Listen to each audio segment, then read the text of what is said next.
सियावर रामचंद्र की जय, पवन सुत हनुमान की जय।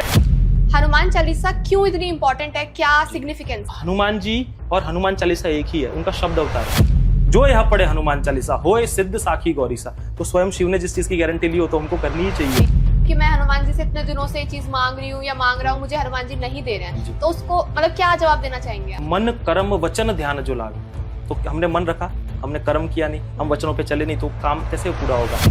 सुंदरकांड की क्या महिमा है? सुंदरकांड क्या है? हनुमान जी का पराक्रम है। सुंदरकांड क्या है? हनुमान जी का शक्ति और भक्ति उन्होंने वर्णन बुद्धि के साथ दिखाया हुआ है। तो हमारे जीवन के अंदर बहुत बार ऐसा समय आता है कि हम लाइफ के डेड एंड पे पहुंच जाते हैं, और जब हम डेड एंड पे पहुंचते हैं तो हमको कुछ समझ नहीं आता है। अब हम उससे कैसे प्रेरणा लें, हनुमान तत्व हम कैसे जागृत करें। राम काज लगी तव अवतारा, सुनत ही भयो पर्वताकारा। तो उनको याद दिलाया जाता है कि तुम्हारा जन्म राम कार्य के लिए हुआ है।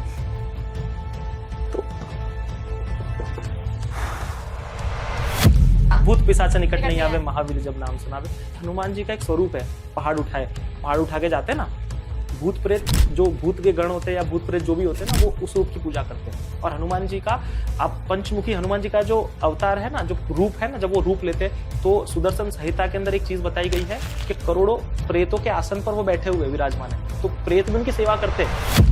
अब मैं आपको फोटो बताऊंगा, तो ये फोटो आई है, ये पैरों के ऊपर चंदन लगे हैं, ये आपके और मेरी तरह पैर है, और ऊपर कोटिंग है। शरीर साक्षात हनुमान जी है। जब जब रामचरितमानस का पाठ होता है यहाँ पर, इनका चेहरा हंसने लग जाता है। जय श्री राम करण लाट सर, कैसे हैं आप? जी जय श्री राम, और मैं एकदम बढ़िया हूँ। आप कैसे हो? एकदम बढ़िया, बहुत ज्यादा खुश हूँ, एक्साइटेड हूँ, क्योंकि हम काफी टाइम से प्लान कर रहे थे पॉडकास्ट शूट करने के लिए। आज वो दिन आ गया है, एंड आज दो हनुमान भक्त कॉन्वर्सेशन करने वाले हैं हनुमान जी के बारे में, तो एक्साइटमेंट कुछ ज्यादा ही है। एंड आज हम हनुमान जी की भक्ति, शक्ति और चमत्कारों के बारे में बात करेंगे। एंड इस कॉन्वर्सेशन में गाइड करने के लिए आप हैं, जिन्होंने हनुमान जी को सिर्फ पढ़ा नहीं है, महसूस भी करा है। तो आज की जो कॉन्वर्सेशन है काफी डीप रहने वाली है, एंड बहुत कुछ सीखने को मिलेगा। आप हमेशा हनुमान चालीसा के बारे में बात करते हैं, एंड आप बताते हैं कि हनुमान चालीसा कितनी इंपॉर्टेंट है, एंड डेली लाइफ में यूथ को भी डेली पढ़ना चाहिए। आप स्टार्टिंग हम पॉडकास्ट की इसी से करना चाहती हूँ, आप बताइए हनुमान चालीसा क्यों इतनी इंपॉर्टेंट है, क्या सिग्निफिकेंस है? जी सबसे पहले मेरे हर पॉडकास्ट हम जय जयकार से शुरू करते हैं, फिर हम आपके जो भी प्रश्न है उसके उत्तर देंगे। तो जितने भी देखने वाले व्यूअर्स हैं, आप भी मेरे साथ जुड़िए और हम जय जयकार करते हैं। उसकी भी सिग्निफिकेंस है जय जयकार का, हम आगे बात करेंगे। तो जितने भी लोग हैं सब जुड़े और जय जयकार करना। सियावर रामचंद्र की जय, पवन सुत हनुमान की जय, उमापति महादेव की जय। बोलो रे भाई सब संतन की जय। जय श्री राम, जय श्री भीड़भंजन हनुमान जी महाराज की जय। जय हो मेरे गुरुदेव की जय, हो मेरे कुल देवी देवता की जय। जय श्री राम, जय श्री राम, जय जय श्री राम। तो सबसे पहले तो मैं आपको सिग्निफिकेंस बता दूं कि हम लोग जब जयकारा करते हैं श्री राम नाम का, तो श्री राम रक्षा स्तोत्र में ये बताया गया है कि जो भी भक्त गर्जना से श्री राम नाम लेता है तो उसका कभी पुनर्जन्म नहीं हो सकता है। जिस तरह से एक चना होता है, हम अंकुरित करने के लिए उसको रखते हैं तो दूसरी बार वो उग सकता है, पर उसी चने को हम भूंज देते हैं तवे पर और हम वापस उसको अंकुरित होने के लिए रखेंगे तो वो नहीं होगा। उसी तरह हमारा पुनर्जन्म नहीं होगा। दूसरा, जब मृत्यु आती है सामने, तो जो मृत्यु के दूत होते हैं, यम के जो दूत है, वो हमको नहीं लेने आएंगे, सीधा वैकुंठ धाम से उनके दूत, उनके पार्षद हमको लेने आएंगे। यम के दूत की शक्ति नहीं कि हमको छू सके, ये गर्जना की शक्ति है, राम नाम की शक्ति है। और तीसरा कि जो भी भक्त गर्जना से श्री राम नाम लेता है तो अनंत काल तक उसका जय जयकार भी होता है, जैसे हनुमान जी महाराज। तो ये मैं आपको कहूंगा। तो अब आपका जो प्रश्न था हनुमान चालीसा का, तो उसके अंदर सबसे पहले 40 ही क्यों? तो हमारे गुजराती में कहावत है, हनुमान चालीसा सबसे पहले मैं बता दूं कि हनुमान जी और हनुमान चालीसा एक ही है, उनका शब्द अवतार है। हम जब कहते किसी को वर्णन करना होता है, हमको किसी के बारे में डिस्क्रिप्शन देने होते, तो वो उनका पूरा शब्द अवतार है। अब वो कितना पावरफुल है इस कलयुग में, क्यों पावरफुल हो जाता है, हम इस पर आगे बात करेंगे। पर 40 क्यों? तो जब हम खाना भी खाते तो हमारे बोन मैरो के अंदर जाने के लिए 40 दिन लगता है, तो वो भजन भी जाने के लिए एटलीस्ट 40 चौपाई तो लगेगी ना, 40 चौपाई लगेगी। और हमारे गुजराती में कहावत है कि हम किसी को पूछना चाहते हैं कि क्या आप मेरे साथ जीवन भर चलोगे, तो हम गुजराती में पूछते हैं कि तमे हमारे साथ 400, तो सामने से जवाब क्या आता है पता है, कि हूँ 40। तो अब ऐसे हम हनुमान जी को पूछ रहे हैं कि क्या आप मेरे साथ चलोगे, तो हनुमान जी कह रहे हैं कि मैं आपके साथ चलूंगा, हूँ 40 40 चौपाई में, मतलब मैं आपके साथ चलूंगा इस चौपाई के अंदर, इस कलयुग में, इस 40 चौपाई में। तो हनुमान चालीसा का जिसने हाथ पकड़ा, साक्षात हनुमान जी का हाथ पकड़ा है। तो उसका इंपॉर्टेंस इतना क्यों है? जब तुलसीदास जी महाराज हनुमान जी को उनकी गुणगान सुना रहे थे, तो शुरुआत में 4-5 चौपाई सुनी उन्होंने और वो उठ खड़े हुए। तो श्री गुरु चरण सरोज रजय निजमन मुकुर सुधारी बरनऊ रघुवर विमल जसु चौदह कुलचारी बुद्धिहीन तनु जानी के सुमिर पवन कुमार बल बुद्धि विद्या देहु मोहि हरो क्लेश विकार जय हनुमान ज्ञान गुण सागर जय कपीश तेहु लोक उजागर। यहाँ जैसे ही सुना खड़े हो गए। उन्होंने कहा तुलसीदास जी आपने मेरे इष्ट का तो नाम ही नहीं लिया। तो उनको लगा अब तो मुझे लेना चाहिए। तो रामदूत अतुलित बलधामा, तो जब उन्होंने राम नाम लिया ना तो वो स्तब्ध हो गए, समाधि फॉर्म में चले गए और राम नाम सुनते ही वो सीधा समाधि फॉर्म में चले गए। और ऐसे करते करते हर 5 चौपाई उनको सुनाई और वापस जब उनको लगता था कि राम जी का नाम नहीं है तो खड़े हो जाते थे। तो प्रिसाइजली 11 बार राम जी का नाम रखा गया उसके अंदर, ना 10 बार ना 12 बार। क्यों 11 बार? क्योंकि हनुमान जी शिव जी के 11वें रुद्र अवतार है, तो 11 के 11 रुद्रों की शक्ति उसमें मिल सके, इस वजह से 11 बार राम जी का नाम है। और किसी भी मंत्र के अब जो बीज होता है वो बीज राम नाम का बीज है हनुमान चालीसा का, इसलिए वो कलयुग में प्रभावी हो जाता है। इसलिए उसकी गारंटी किसने ली है? जो यह पढ़े हनुमान चालीसा होए सिद्ध साखी गौरीसा। तो स्वयं शिव ने जिस चीज की गारंटी ली हो तो हमको करनी ही चाहिए। और एक गुप्त उसके अंदर रहस्य कि जो पहली चौपाई है वो आपकी कुंडलिनी जागृत करता है। कैसे करता है? श्री गुरु चरण सरोज रज। तो श्री गुरु, गुरु का स्थान हमेशा सहस्त्रार में होता है। श्री गुरु चरण सरोज रज, रज यानी धूल, आपका मूलाधार चक्र। तो मूलाधार से सहस्त्रार पहली चौपाई के अंदर कनेक्ट कर दिया, तब जाके आपकी आवाज किसी डिवाइन पावर के पास जा रही है, तब जाके वो हमारी बात सुन पा रहे। तो कितनी सहजता से तुलसीदास जी महाराज ने हमारी आवाज हनुमान जी तक पहुंचा दी। और उसका और एक गुप्त रहस्य, ऐसे तो अनेकों 365 दिन 365 मतलब श्री गुरु, ये श्री के अंदर इतने सारे मतलब निकल जाते, गुरु के अंदर इतने सारे मतलब निकल जाते। पर हम आगे बढ़ेंगे। एक है, आपको मैं भी पूछूंगा कि बहुत हम लोग गलती करते पढ़ने के अंदर। तो सब सुख लहे तुम्हारी शरणा, इसके आगे आप क्या बोलते हो?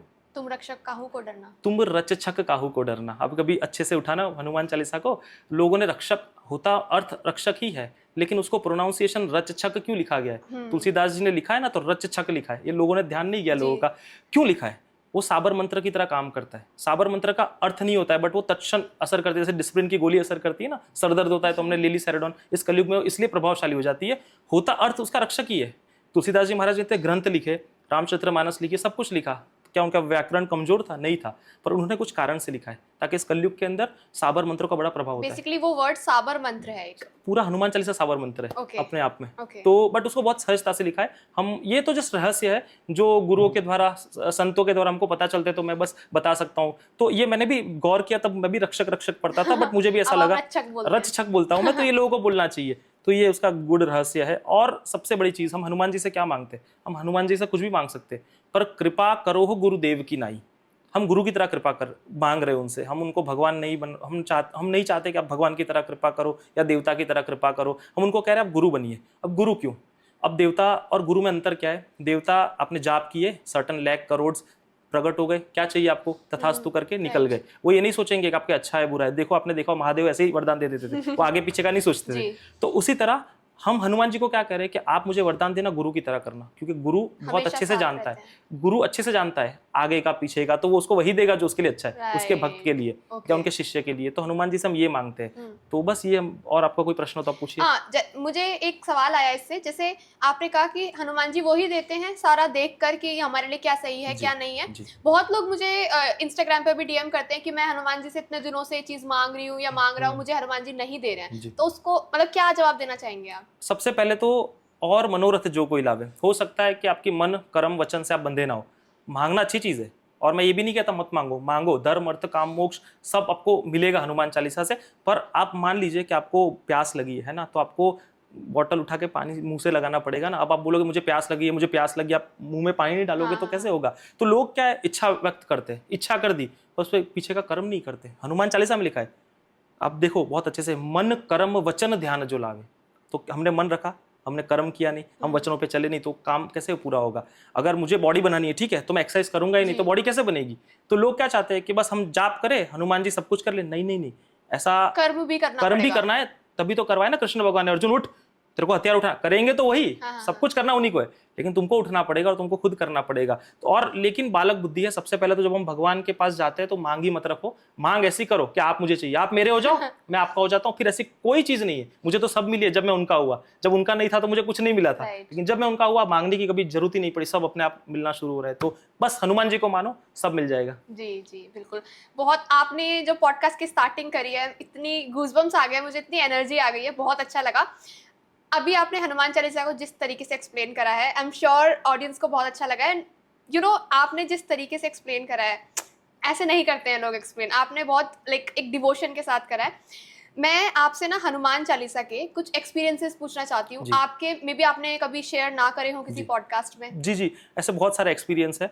मैं ये सोच रहा हूँ मैं कौन सा वाला बताऊँ, बट मैं एक बताऊंगा कि हनुमान चालीसा का मैं अनुष्ठान के बारे में बताऊंगा। मैंने एक अनुष्ठान किया था, फिर मैंने एक दिन का अनुष्ठान लिया था मंदिर के अंदर, तो मैं 2-3 अलग अलग एक्सपीरियंस बताऊंगा।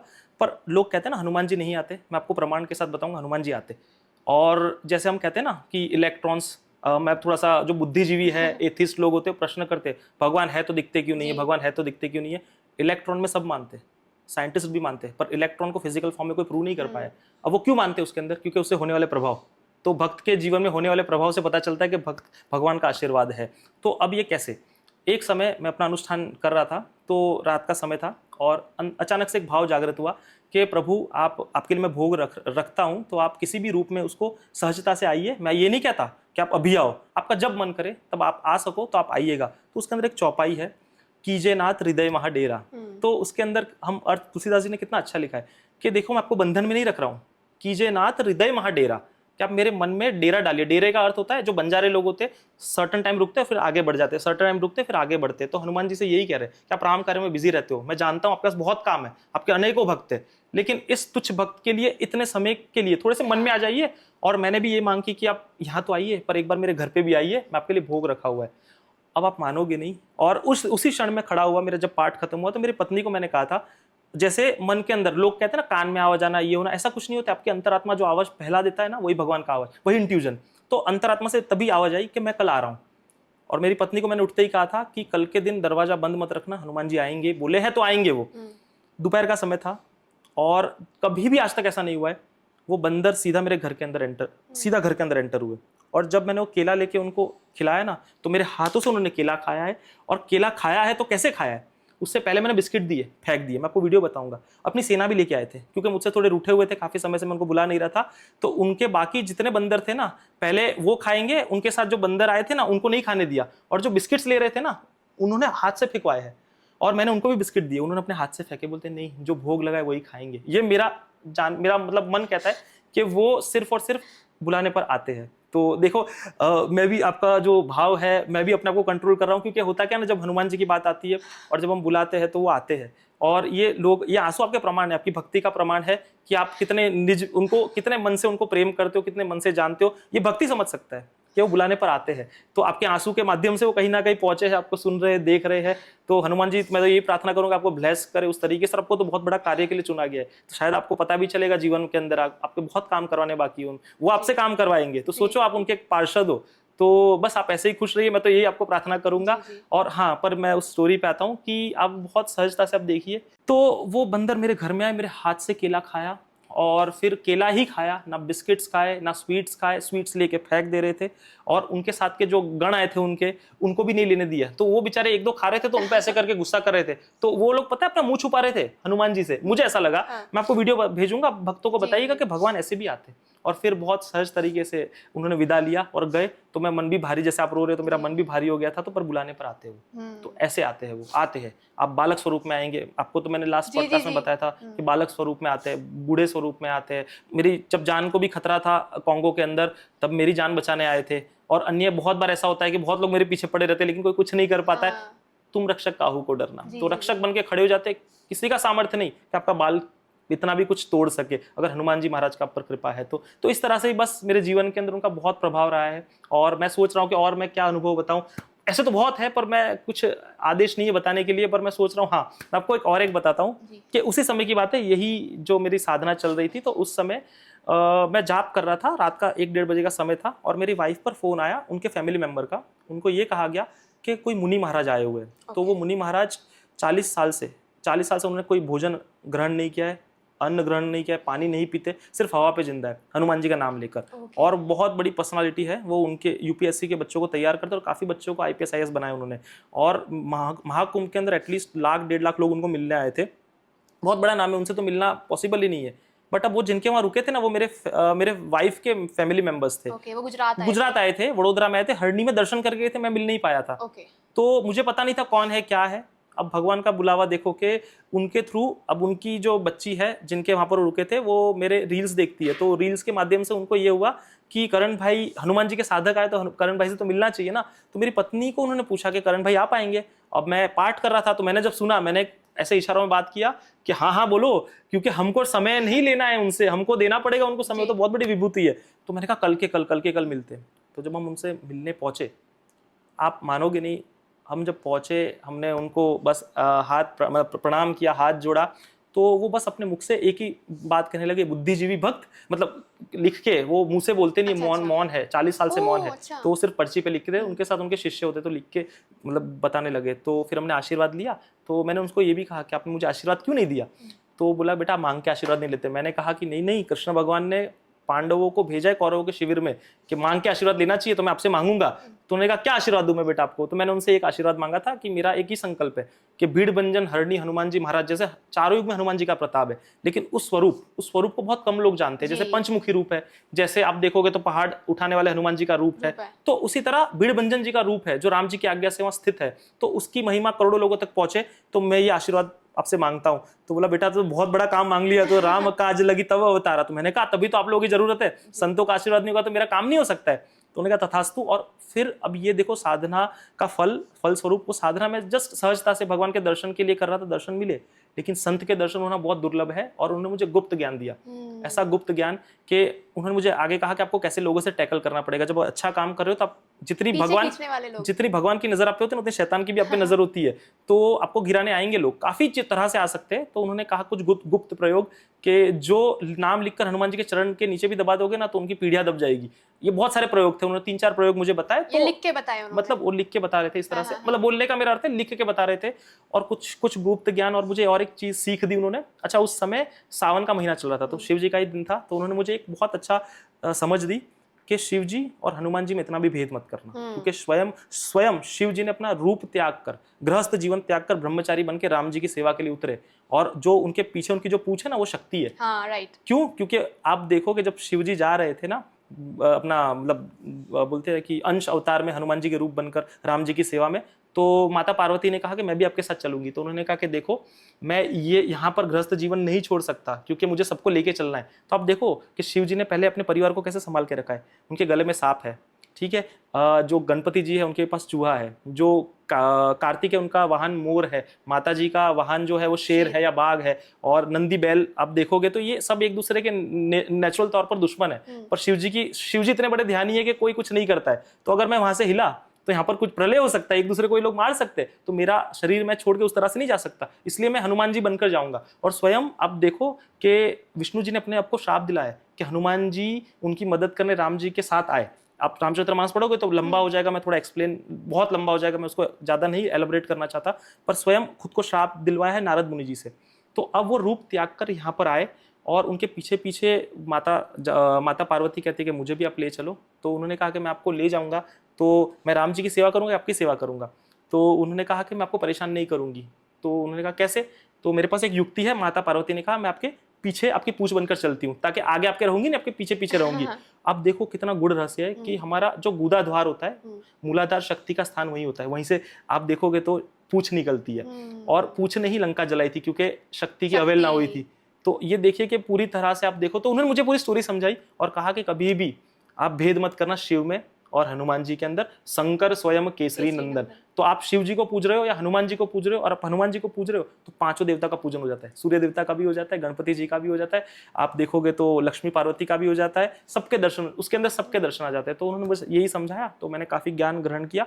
तो ये भी संत दर्शन एक तरह से मेरे लिए हनुमान जी का ही फल स्वरूप ये दर्शन में मान सकता हूँ। मिलन तभी होता है जब भगवान की कृपा होती है। बिल्कुल, साधु संत के तुम रखवाले, तो हम संतों तक तभी पहुंच सकते हैं जब उनकी इच्छा हो। तो ये मेरे ख्याल से, मैंने ऐसा सुना था कि जब हम हनुमान चालीसा का संकल्प या अनुष्ठान करते हैं तो बूढ़े स्वरूप में, बालक स्वरूप में, ब्राह्मण स्वरूप में, संत स्वरूप में वो दर्शन देने आते हैं, कुछ सीख भी देकर जाते हैं। सीख देके जाते हैं। तो मुझे हरदम सीख ही देते हैं, हम तो सीख रहे जीवन, अंगूठा छाप है, शास्त्रों का ज्ञान नहीं है तो वहीं से लेंगे ना।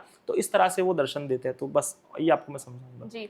सो अभी जैसे हमने आप बता रहे थे कि आप अनुष्ठान कर रहे थे या साधना कर रहे थे, सो आप क्या सुंदरकांड का पाठ करते हैं? नहीं, मैं हनुमान चालीसा का पाठ करता हूँ। सुंदरकांड में जाता हूँ हरणी हनुमान के अंदर, मंगलवार शनिवार को वहाँ पाठ होते हैं, तो जब समय मिल पाता है तो वहाँ पर 8-9 साढ़े 8 बजे समथिंग कुछ पाठ शुरू होता है, तो मैं वहाँ जाकर पाठ करता हूँ। तो जी, ये मेरा अनुभव है। तो आप सुंदरकांड हम सभी के हनुमान जी के भक्तों का फेवरेट है, क्योंकि इसमें हनुमान जी की महिमा के बारे में बताते हैं, हनुमान जी की तारीफें होती हैं। एंड मैं पर्सनली मैं पाठ करती हूँ कभी कभी, मतलब जैसे न्यू ईयर हो गया तो मैं करती हूँ। तो आप बताइए कि सुंदरकांड की क्या महिमा है? वाह, सुंदरकांड, सबसे पहले आपने ध्यान दिया होगा सुंदर क्यों रखा गया उसका नाम। हनुमान जी का नाम उनके माता पिता ने सुंदर रखा था पहले, ये बहुत कम लोग जानते हैं, और वो हनुमान जी का ही कांड है। और कांड शब्द हमने गलत ले लिया है, कांड यानी कारनामा, इतना बड़ा पराक्रम उन्होंने दिखाया। सुंदरकांड क्या है? हनुमान जी का पराक्रम है। सुंदरकांड क्या है? हनुमान जी का शक्ति और भक्ति उन्होंने वर्णन बुद्धि के साथ दिखाया हुआ है।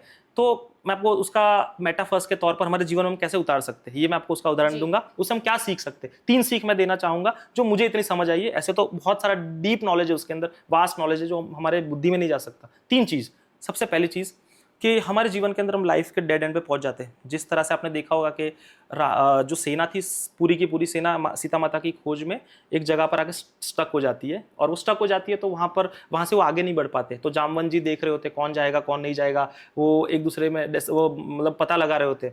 तो सडनली उनकी नजर जाती है हनुमान जी के ऊपर। तो मैं थोड़ा सा इसको एलेबोरेट करना चाहूंगा क्या होता है, कैसे होता है, क्योंकि मेरा सबसे फेवरेट पार्ट है ये वाला। तो हमारे जीवन के अंदर बहुत बार ऐसा समय आता है कि हम लाइफ के डेड एंड पे पहुंच जाते हैं, और जब हम डेड एंड पे पहुंचते हैं तो हमको कुछ समझ नहीं आता है। अब हम उससे कैसे प्रेरणा लें, हनुमान तत्व हम कैसे जागृत करें। सिर्फ पढ़ने के लिए पढ़ना नहीं है, हनुमान तत्व हमारे में जागृत कैसे करना चाहिए। तो यहाँ पर सीधा प्रश्न कर रहे हैं, कही रीच पति सुनु हनुमाना, का चुप साध रहे हो बलवाना। तो अब उनको समझा रहे हनुमान जी को, एकांत में दूर बैठे हुए, यहाँ पर लोग पता लगा रहे हैं कि हमको जाना है जाना है। तो वहां पर सहजता से राम सिया राम जय जय राम जप रहे होते।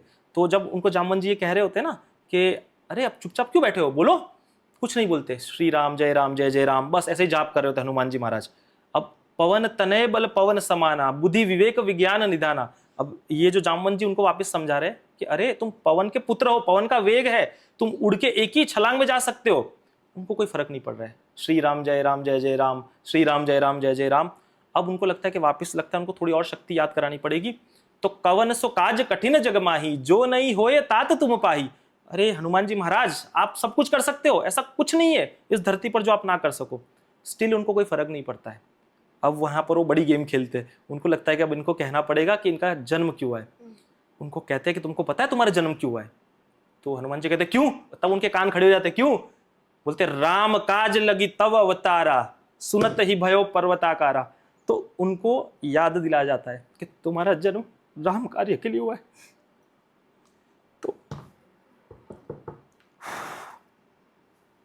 तो एक भक्त के जीवन के अंदर हम जब डेड एंड पे पहुंचते हैं ना, तो उसको ये याद करना है कि उसका जन्म प्रभु के कार्य के लिए हुआ है, तो उसको सब शक्ति मिल जाएगी सब।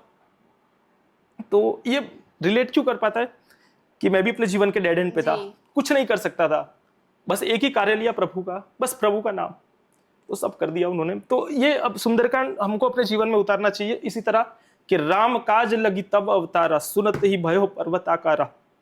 तो हमारा पर्वत की तरह आकार, हनुमान जी ने अपना आकार पर्वत की तरह कर दिया, और इतने इतने भगवत आवेश में आ गए। उन्होंने कहा कि अभी अभी मुझे बताओ मैं क्या करूं। देखो यहाँ भी सीखने जैसी चीज है कि देखो मैं भी भगवत आवेश में ना जाऊं, मैं चीजें जो बोलनी चाहिए भूल ना जाऊं। पर यहाँ पर वो कह रहे हैं, यहाँ इतनी शक्ति होने पर भी वो जामुन जी से कह रहे हैं कि मुझे उचित शिखामन दीजिए। मैं क्या करूं, मैं रावण को मार दूं, पूरी लंका समेत इधर ले आऊं, आप मुझे बताओ मैं क्या करूं। इतना भगवत आवेश में आ गए। और उन्होंने देखिए कि हमको बड़ों की सीख इसलिए लेनी चाहिए कि जामुन जी ने कहा कि नहीं नहीं बाप, हे तात, आप कुछ मत करो, अभी शांत हो जाओ, ये कार्य तो राम जी करेंगे। नहीं तो राम कथा उसी दिन खत्म थी, हम सुंदरकांड की महिमा भी नहीं जान पाते। तो उन्होंने कहा कि बस आपको माता सीता के बारे में पता करना है और आपको यहाँ पर आना है। तो अब हमको इससे क्या सीख लेनी है कि हम जीवन के अंदर जब भी डेड एंड में आते हैं ना, तो राम कार्य के लिए हम कार्य करेंगे ना, तो सब कुछ हमारे अंदर आ जाएगा, सब आ जाएगा, पूरी शक्तियां जागृत। हम अब हनुमानी है, हमारे अंदर हनुमानी, हम अपनी शक्ति भूल बैठे, तो हम राम कार्य के द्वारा हमारी शक्तियां जागृत कर सकते हैं। तो हर एक इंसान को राम नाम लेना चाहिए, उसकी शक्ति अपने आप जागृत। श्री राम जय राम, श्री राम जय राम जय राम, अपने आप पूरी शक्तियां आपके अधीन हो जाएगी, सब देवता आपके अधीन हो जाएंगे, सब कुछ आपके साथ चलने लग जाएगा। तो ये इंसान को करना चाहिए। अब उसके बाद दूसरी चीज कि बड़े जो होते हैं ना, उनसे हमको सीख लेनी चाहिए, जैसे उन्होंने सीख ली। हनुमान जी महाराज इतनी पावर होने पर भी अब यहाँ से हम आगे बढ़ते, और एक इसका स्पिरिचुअल अर्थ है कि यहाँ से वो लांग के जाते हैं, ठीक है, तो उसके बीच में सुरसा मिल जाती है उनको। अब सुरसा मिलती है तो यहाँ पर वो बुद्धि का परिचय देते हैं। सुरसा देवताओं के द्वारा भेजी जाती है ताकि राम जी का कार्य है तो क्या ये कर पाएंगे कि नहीं। तो देखो, आप इतने पावरफुल होने पर भी, शिव जी के तत्व होने पर भी, शिव जी के अवतार होने पर भी आपका टेस्ट लिया जाएगा। तो हमारा भी टेस्ट होता है। जैसे आपने कहा अभी थोड़ी देर पहले कि बहुत लोगों की मन की इच्छा नहीं पूरी होती, अरे ना हो, मैं तो भी आपका नाम लूंगा, ये होना चाहिए। ये हनुमान तत्व होता है कि कभी हार ना माने, भले कुछ ना हो पर मैं फिर भी भगवान का नाम लूंगा या लूंगी। तो अब यहाँ पर सुरसा उनके सामने आ जाती है, वो कहती है मैं आपको खाऊंगी। तो उन्होंने कहा कि माता एक बार मैं सीता माता का पता कर लूँ फिर आप मुझे खा लेना। तो उन्होंने कहा नहीं, मुझे तो अभी खाना है। तो अब उनका मुख इतना था सुरसा का, तो हनुमान जी ने अपना सर्टन कुछ योजन तक अपना शरीर बढ़ाया, तो उन्होंने भी बढ़ाना शुरू कर दिया सुरसा ने। तो अब ऐसे करते करते दोनों बढ़ाते जा रहे थे, तो हनुमान जी को युक्ति सूझी कि इसका तो रिजल्ट आएगा नहीं। तो वो जल्दी से उनके मुख में जाते हैं और बाहर निकल जाते हैं। तो देखो यहाँ बुद्धि का परिचय दिया और माता को कहते हैं कि देखिए आपने कहा था मुझे खाना है, आपके मुख में जाके वापिस आ गया। तो अब यहाँ पर वो उनको खुशी खुशी राजी करती है। तो यहाँ उन्होंने बुद्धि चलाई, अपनी शक्ति पागलों की तरह नहीं बताई। हम लोग क्या है बस यही करते हैं। तो इसमें हमको बुद्धि सहजता से अपनी ज्ञान का भी प्रदर्शन देना, इसलिए बुद्धिमान में सर्वश्रेष्ठ है। अब इसके आगे जब वहां पर वो मतलब लंका में एंटर कर जाते हैं और वो चुपचाप ऊपर से देख रहे होते झाड़ से कि माता जानकी को अत्याचार किया जा रहा है। ये भी बहुत मतलब देखना चाहिए कि माता जानकी ने भी कितना, लोग राम जी की बात करते हैं, लोग हनुमान जी की बात करते हैं, लोग लक्ष्मण जी की बात करते हैं, माता जानकी ने वहाँ खड़े बैठे बैठे कितना अत्याचार भी सहन किया एक औरत होने के नाते। तो वो भगवती के स्वरूप है, सब स्वरूप है, लेकिन उन्होंने कितना अत्याचार सहन किया। और वो वहाँ बैठी है, रावण कह रहा है कि अगर 1-1.5 महीने के अंदर आप नहीं माने ना तो मैं आपको मतलब गला काट दूंगा, तलवार से ये कर दूंगा, वो कर दूंगा। इस तरह की भाषा आप सब इस्तेमाल कर रहे हैं। उनके राक्षसियां डरा रही है, लंकिनियां डरा रही है, सब डरा रहे हैं उनको, और बेचारी रो रही है। पर उनका आत्मविश्वास कैसा है कि चाहे कुछ हो, राम आएंगे, राम आएंगे। तो वो चले जाते हैं रावण, और तब हनुमान जी महाराज अंगूठी डालते हैं। और अंगूठी डालते हैं तो उनको सबसे पहले तो आश्चर्य होता है माता जानकी को, ये कौन है, क्या है। तो वो कूद के आते हैं, और जब वो कूद के आते हैं तो वो सीधा माता जानकी उनको पूछती है कि कौन हो आप। तो वो कहते हैं कि मेरा कोई परिचय नहीं है, मैं सिर्फ राम जी का दूत हूँ। तो मुझे वो एक चौपाई है वो मेरे मुख पे नहीं आ रही है कि वो रामदूत में मातु जान की सत्य शपथ करुणा निधान की। तो वो ये समझाना चाह रहे हैं कि मैं सिर्फ राम जी का दूत हूँ, इससे बढ़कर मेरा कोई परिचय नहीं। तो एक भक्त का भी यही काम है कि हनुमान भक्ति होना चाहिए, उससे ज्यादा कुछ नहीं। तो अब यहाँ पर माता जानकी उनको कहती है कि अच्छा आप राम जी के दूत हो तो राम जी को कहिए कि यहाँ पर मुझ पर क्या अत्याचार हो रहा है। वो एक बार काकभूषणी का एक कहानी है वो समझा रहे होते कि एक बार चोच मार दी थी तो पूरे चारों जगह उनको भ्रमण करवाया गया था। तो मुझे तो रावण उठा के लाया, तो उसके लिए वो कुछ क्यों नहीं कर रहे। तो वो कहते आप चिंता ना करिए, हमारी भी बड़ी अपार सेना है। और वहां पर वो हनुमान जी छोटे रूप में गए थे। तो उन्होंने कहा कि सब मेरे जितने हैं और कुछ तो मुझसे भी छोटे हैं। मतलब माता जानकी जब पूछा कि आपकी सेना बड़ी है तो बोले हाँ मेरे जितने भी बहुत सारे बलवान बोलते हैं ना बंदर है और वानर है और मुझसे भी छोटे हैं। तो माता जानकी के मन में संदेह होने लगा और उन्होंने कहा कि अच्छा यहाँ के राक्षस तो बड़े मायावी है, बड़े बड़े अपार शक्तियां उनके पास है, विशाल है। तो जब उनको हनुमान जी को लगा ना कि इनके मन में संदेह हो रहा है, मोरे हृदय परम संदेह, ये खुद कहती है माता।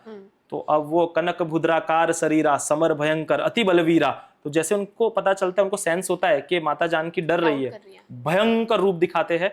और अब इससे हमको क्या सीख लेना है कि हम लोग क्या करते हैं, हमारे पास अपार शक्ति है तो हम अपना बल है ना लोगों को डराने के लिए बताते हैं। हनुमान जी ने क्या किया, माता जानकी का डर भगाने के लिए अपने आपको शक्ति बताई। तो जीवन के अंदर आप अपने अनुभव कहते हो या किसी के अंदर ऊर्जा डालने का काम करते हो तो अपनी शक्ति से ये काम करिए। किसी को डराए मत, मैं कौन हूं, मुझे पहचाना, मुझे जानते हो, मेरी पहचान ये है। हम इस तरह से डराते हैं, नहीं, हमको उस तरह से उनको डराने की जगह उनके अंदर शक्ति डालनी है कि अच्छा आप जानते हो हनुमान जी ने ये कृपा की, आप जानते हो हनुमान जी ने मेरा ये कार्य किया। तो इससे भगवान का ही कार्य हो रहा है और माँ शक्ति को भी शक्ति फील करा दी हनुमान जी ने। तो स्वयं शिव है वो शक्ति को वही संभाल सकते। तो वही चीज समझाई जाती है कि तीनों चीज हम अपने जीवन के अंदर उतारेंगे और यही चीज हमको उतारनी चाहिए। तो देखो कठिन परिश्रम करने के बाद उन्होंने जल तत्व को लांगा। समुद्र को लांगने का अर्थ है जल तत्व। और जब हम जल तत्व का कुंडलिनी चक्र में से समझाया था, जब हम जल चक्र को लांगते तो स्वयं भगवती आपको कृपा करती है। जैसे अष्ट सिद्धि नौ निधि के दाता असबर दीन जानकी माता। अष्ट सिद्धि नौ निधियां उनके पास पहले से थी। उनके पास 36 प्रकार की सिद्धियां और 29 प्रकार की निधियां हनुमान जी के पास बचपन से है। तभी तो उड़ के गए थे, छोटे से बड़े हो गए थे, लेकिन वो बांट नहीं सकते थे। बांटने का काम सिर्फ माँ का होता है। तो माँ ने उनको राइट दिया कि अब आप सबको बांटोगे। तो ये आप एक स्पिरिचुअल अर्थ ये भी निकाल सकते हो कि लक्ष्मी की प्राप्ति आपको कठिन मेहनत के बाद ही होगी। तो उनको हुई थी, माँ भगवती के दर्शन होना ही लक्ष्मी की प्राप्ति है। तो जो सुंदरकांड पाठ करेगा उसको भगवती की कृपा होगी और ये भी फल मिलेगा। उसके जीवन के अंदर संकट मोचन अष्टक एक तरह से ये है कि आपके जीवन का अंदर जो भी संकट है ये खत्म कर देगा। क्योंकि मैं YouTube में कुछ वीडियोस देख रही थी, तो कुछ साधु संत थे, उन्होंने कहा था कि अगर आपकी लाइफ में बहुत सारी प्रॉब्लम्स आ गई हैं, कोई रास्ता नहीं बचा, तो आप सुंदरकांड का पाठ कीजिए, सब कुछ सही हो जाएगा। तो मुझे यही पूछना था कि आप कोई रियल एक्सपीरियंस बताएंगे किसी भक्त का आपके पास हो जिन्होंने सुंदरकांड का पाठ करा हो, ताकि लोगों को। जी, मैं 2 एक्सपीरियंस, एक मेरा बता दूंगा। एक ही चौपाई में इतना पावर है, और दूसरा जो एक तांत्रिक और एक जो ऋषि मुनि थे, ब्राह्मण थे, उनके बीच का संवाद है। तो पहले मेरा बता दूंगा कि मेरे जीवन के अंदर मैं जब as a national cricketer select हुआ था अफ्रीका के लिए, रवांडा कंट्री के लिए, तो मेरी पहली मैच थी और मैंने काफ़ी समय के बाद लेदर बॉल पे खेल रहा था, डेब्यू मैच थी और मुझे अगले दिन परफॉर्म करना था और सामने नेशनल इंटरनेशनल प्लेयर्स। तो अब मुझे भी डर लगा सामने मैं कैसे परफॉर्म कर पाऊंगा, तो मैंने एक चौपाई का स्मरण किया, कवन सो काज कठिन जग माही, जो नहीं होए तात तुम पाई। तो हे हनुमान जी महाराज, देखिए मैं राम कार्य के लिए जा रहा हूं। क्यों? क्योंकि अगर मैं कुछ परफॉर्म करूंगा तो मैं सबके सामने इंटरनेशनल ग्राउंड में जय सिया राम नाम का मैं प्रचार करना चाहता हूं। तो आप मुझे प्लीज, मुझे डर लग रहा है, तो आप मुझे हेल्प करिए, मुझे शक्ति दीजिए, आप तो कुछ भी कर सकते हो। तो अगले दिन मेरी मैच थी, अब मुझे ओपनिंग भेज दिया गया और मैंने उस दिन मेरे जीवन का सबसे बड़ा मतलब सपना पूरा हुआ कि जहां पर इतने सारे लोग आपको देख रहे हैं, डेब्यू मैच में मुझे मैन ऑफ द मैच मिला, सबसे हाईएस्ट परफॉर्म किया और सबके सामने मैंने जय श्री राम नाम का जयकारा किया। तो लोगों ने मुझे मेरे साथ भी जयकारा किया। तो ये एक चौपाई की, मैं सिर्फ एक चौपाई की शक्ति बता रहा हूँ। अब पूरी सुंदरकांड की तो महिमा ही अलग है कि सिर्फ सहजता से करिए, आपके जीवन का कोई भी कष्ट हो, धर्म अर्थ काम मोक्ष, आपकी सबकी इच्छा प्राप्ति हो जाएगी। अब मैं आपको एक अनुभव कहूंगा, ये बनारस का एक अनुभव है, ये सत्य घटना है, कोई बनावटी चीज नहीं है। एक साधु थे, एक पंडित जी थे जो नित्य सुंदरकांड का पाठ करते थे। तो एक जगह से वो जा रहे थे, तो वहां पर उन्होंने देखा कि काफी लोग मतलब इकट्ठा हुए हैं। तो क्या हुआ, तो वो रुके, अपनी साइकिल से रुके, तो उन्होंने देखा कि एक तांत्रिक एक औरत की पिटाई लगा रहा है कि इसकी ये चुड़ैल है, इसके अंदर पहले चलता था ये सब, जो मतलब बहुत पहले चला करता था, लोग जिंदा जला भी देते थे औरतों को, ये चुड़ैल है, डाकिनी है, ऐसे करके, तो उसको मारा जा रहा है। तो उन्होंने रोक दिया। तो इन दोनों के बीच में बहस हो गई, तांत्रिक जी और पंडित जी के बीच में। तो तांत्रिक ने कहा कि मेरे रास्ते में मत आना, नहीं तो तुझे छोड़ूंगा नहीं। बट ये थोड़े अड़ियल थे, हनुमान जी के भक्त थे, तो गलत नहीं देख सकते थे, अड़ गए। तो उन्होंने उस महिला को वहां से बचा के निकाला और लोगों ने कहा कि आपने गलत कर दिया और तांत्रिक तो बहुत खतरनाक है। तो तांत्रिक ने कहा था कि अगला दिन, कल का दिन तू देख नहीं पाएगा, याद रखना, ये उनके शब्द थे। अब उन्होंने कहा ठीक है, तुमको जो करना है करना, मुझे अपने हनुमान जी पे संपूर्ण पूरा भरोसा है। अब वो बोल के निकल जाते हैं। जब शाम हुई तो उनको भी थोड़ा डर लगने लगा कि सब लोगों ने बोला कि वो तो बहुत खतरनाक तांत्रिक है, ये है वो है, ऐसा है वैसा, काला जादू करते, काला सफेद पीला सब जादू करते। तो उन्होंने कहा कि कोई बात नहीं, मुझे अपने हनुमान जी पे भरोसा है। तो उसी रात उन्होंने पूरे रात तक एक संकल्प लिया कि आप मेरे जीवन की रक्षा करना, क्योंकि उसने कहा है ना तांत्रिक ने, कल का दिन तू नहीं देख पाएगा, तो मैं भी देखता हूँ कि मेरे हनुमान जी से बड़ी शक्ति क्या है। तो बैठ गए सुंदरकांड का नित्य पाठ करने, और वो अपना अनुभव ऐसा कहते हैं कि रात के समय उनके घर पर कोई पत्थर फेंक रहा हो दरवाजे पर, ऐसी आवाज आ रही थी और बहुत चिल्लाने की आवाज आ रही थी। और ऐसे करते करते पूरी रात बीत जाती है, जैसे तैसे वो रात निकालते सुंदरकांड पाठ के साथ और भगवान को समर्पण करते। और जब वो अपने निजी काम के लिए जा रहे होते, कुछ भी करने, मतलब शायद बाहर निकलते हैं ना, तो लोग इकट्ठा होते और आते और कहने लग जाते हैं कि आपको पता है क्या हुआ, आपको पता है क्या हुआ। तो बोलने लगे नहीं मुझे नहीं पता। बोले कि जो आपको कल धमकी देके गया था ना, उसकी दर्दनाक हादसे में मौत हो गई। और उनको ध्यान के माध्यम से पंडित जी को पता चलता है कि हनुमान जी महाराज, उसने तो अपनी क्रिया की थी और उसने उनके घर तक चीजें भी भेजी थी, लेकिन हनुमान जी महाराज रक्षक के रूप में खड़े हो गए और वो पलटवार कर दिया, और जो उनके ऊपर होने वाला था वो उस तांत्रिक पर हो गया। तो हनुमान जी महाराज सब कुछ कर सकते हैं अपने भक्त के लिए।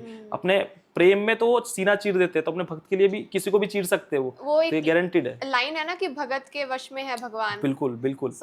मतलब भक्ति हमारी वैसी होनी चाहिए, हनुमान जी कुछ भी कर सकते हैं हमारे लिए। बिल्कुल पहाड़ उठा सकते हैं, सीना चीर सकते हैं, आपके लिए संजीवनी ला सकते हैं, सब कुछ कर सकते हैं। तो ये सुंदरकांड की महिमा है जी। ऐसे बोलते हैं ना कि लोगों की तो मदद करने के लिए भगवान होते हैं, लेकिन भगवान की मदद करने के लिए हनुमान जी होते हैं। बिल्कुल बिल्कुल। लेकिन राम जी की मदद हनुमान जी कर रहे हैं। अरे आप देखो, नारायण को भी, नर को तो क्या, नारायण को भी जरूरत है हनुमान जी की, कृष्ण भगवान को जरूरत पड़ी थी। आप देखो फाल्गुन सखा क्यों कहते हैं, फाल्गुन सखा नाम इसलिए रखा है कि अर्जुन की मदद करने आए वो। जगन्नाथपुरी जी को वहां पर हनुमान जी को जंजीरों के अंदर बांधना पड़ा कि प्रलय ना आए। वहां पर बहुत सारा मतलब बार बार जब भी कुछ होता था तो वहां पर ऐसा मैंने सुना है कि पानी आ जाता था उस जगह पर मंदिर के अंदर, तो हनुमान जी को वहां खड़ा रख दिया गया। देखो जगन्नाथ जी को भी उनकी जरूरत है, कलयुग के अंदर हमको भी जरूरत है जी, सबको जरूरत है। तो बस यही जी जी जी। तो अभी जैसे हमने, आप एक्सपीरियंसेस बता रहे हैं, एक्सपीरियंसेस सुनने में काफी इंटरेस्ट आता है, बहुत अच्छा लगा, भक्ति बढ़ जाती है और जब ऐसे एक्सपीरियंसेस सुनते हैं। अभी आपने जैसे तांत्रिक का एक्सपीरियंस बताया, जब हम कॉल पर बात कर रहे थे आपने बताया था कि आपके पास कोई इविल एंटिटी जैसे कि ब्रह्म राक्षस का कोई रियल एक्सपीरियंस है? जी। तो मैं जानना चाहती हूँ भूत वर्सेस ब्रह्म राक्षस, लाइक ब्रह्म राक्षस वर्सेस हनुमान जी का एक्सपीरियंस। जी, ज़्यादा मैं इनके बारे में ज़्यादा बात भी नहीं करता, पर थोड़ी करनी ज़रूरी है, थोड़ा-सा मतलब उनको भी पता होना चाहिए हनुमान जी क्या है। क्योंकि जब भी हनुमान जी की बात होती है भूतों बिल्कुल आ जाते हैं। हाँ, भूत पिशाच निकट नहीं आवे, महावीर जब नाम सुनावे। तो अब ये हुआ था कि ये 2024 की बात मैं करूँगा, तब मैं अफ्रीका में था। मैं अफ्रीका में था। तब मुझे एक फ़ोन आया था, और क्योंकि मेरे पॉडकास्ट कुछ वायरल हुए थे, लोगों तक पहुँचे थे, तो लोगों ने इंक्वायरीज़ करनी शुरू की। सबसे पहले, मैं कोई पुजारी नहीं हूँ, मैं कोई पंडित नहीं हूँ, मैं कोई तांत्रिक नहीं हूँ, मुझे कुछ नहीं आता। मैं सहजता से हनुमान जी की बस हनुमान चालीसा करता हूँ, उसके अलावा मुझे कुछ नहीं आता। तो लोग का मन था, लोगों का भाव था। अब लोग जुड़ने लगे, लोगों की परेशानी अपने आप सॉल्व। मैं कुछ नहीं करता हूँ, वो बोलते प्रार्थना करो, मैं खाली कर देता हूँ, हनुमान जी करते, मैं कुछ नहीं करता। तो अब उस तरह से लोग जुड़ने लगे, उनका प्रेम था, भाव था। तो वो जुड़े, तो एक हस्बैंड जुड़े, कैलिफोर्निया से जुड़े थे। तो उन्होंने कहा कि मेरी पत्नी रात को उठती है और बच्चों को उठा के फेंकती है, और उल्टे सीधे मंत्र पढ़ने लग जाती है, और कभी कभी तो मुझे भी मारने लग जाती है। XYZ ऐसे एक्सपीरियंस उन्होंने बताए। तो पहले मैंने बोला कि सब, मतलब क्या होता है ना, बहुत बार मानसिक संतुलन भी बहुत लोगों का खराब होता है, पर हर चीज भूत के साथ जोड़ते हैं। तो फिर मैंने सोचा, बट कहीं ना कहीं मुझे ऐसा लगा कि ये चीज के अंदर, जब उन्होंने कहा ना उल्टे मंत्र पढ़ना, और कुछ सर्टन चीजें ऐसी बताई गई, मंत्र भी मंत्र उल्टे पढ़ते थे, फिर 3:30 बजे ब्रह्म मुहूर्त में उठ जाते थे, उनके बच्चों को भी मारते थे, तो और बॉडी के मार्क्स, ये सब चीजें उन्होंने मुझे बताई। तो मैंने कहा जब मेरे पास समय होगा तो मैं कोशिश करूंगा कि उनके लिए मैं कुछ पार्ट कर लूं, या तो फिर मैं आपसे करवा लूं, या आप खुद कर लो। अब मेरे दिमाग से वो बोल के मैं निकल गया, और मैंने सोचा था कि मैं एक दिन करूंगा इनके लिए पार्ट, देखेंगे। अब आप देखो, उनकी वाइफ ने उनके हस्बैंड को कहा कि आप इस लड़के को फोन मिलाओ, मतलब मुझे फोन मिलाओ। वो जो लेडी थी, लेडी ने बोला कि इस लड़के को फोन मिलाओ, और फोन मिले, ऐसे जय श्री राम करके ऐसे वीडियो कॉल पे बात हुई। उतने में उनकी आवाज़, टोन चेंज हो गया वो लेडी का। वो लेडी ने कहा कि गलती से भी पूजा की तो तुझे तो ठीक है, तेरी पत्नी को सर्टन, जैसे मेरे फैमिली मेंबर्स है जो तुम्हारे चाहने वाले हैं, उन सबको दिक्कत दूंगा, ये दूंगा बोला। अच्छा, आपकी फैमिली को? मेरी फैमिली को दिक्कत देंगे, वो ऐसा बता रहे थे।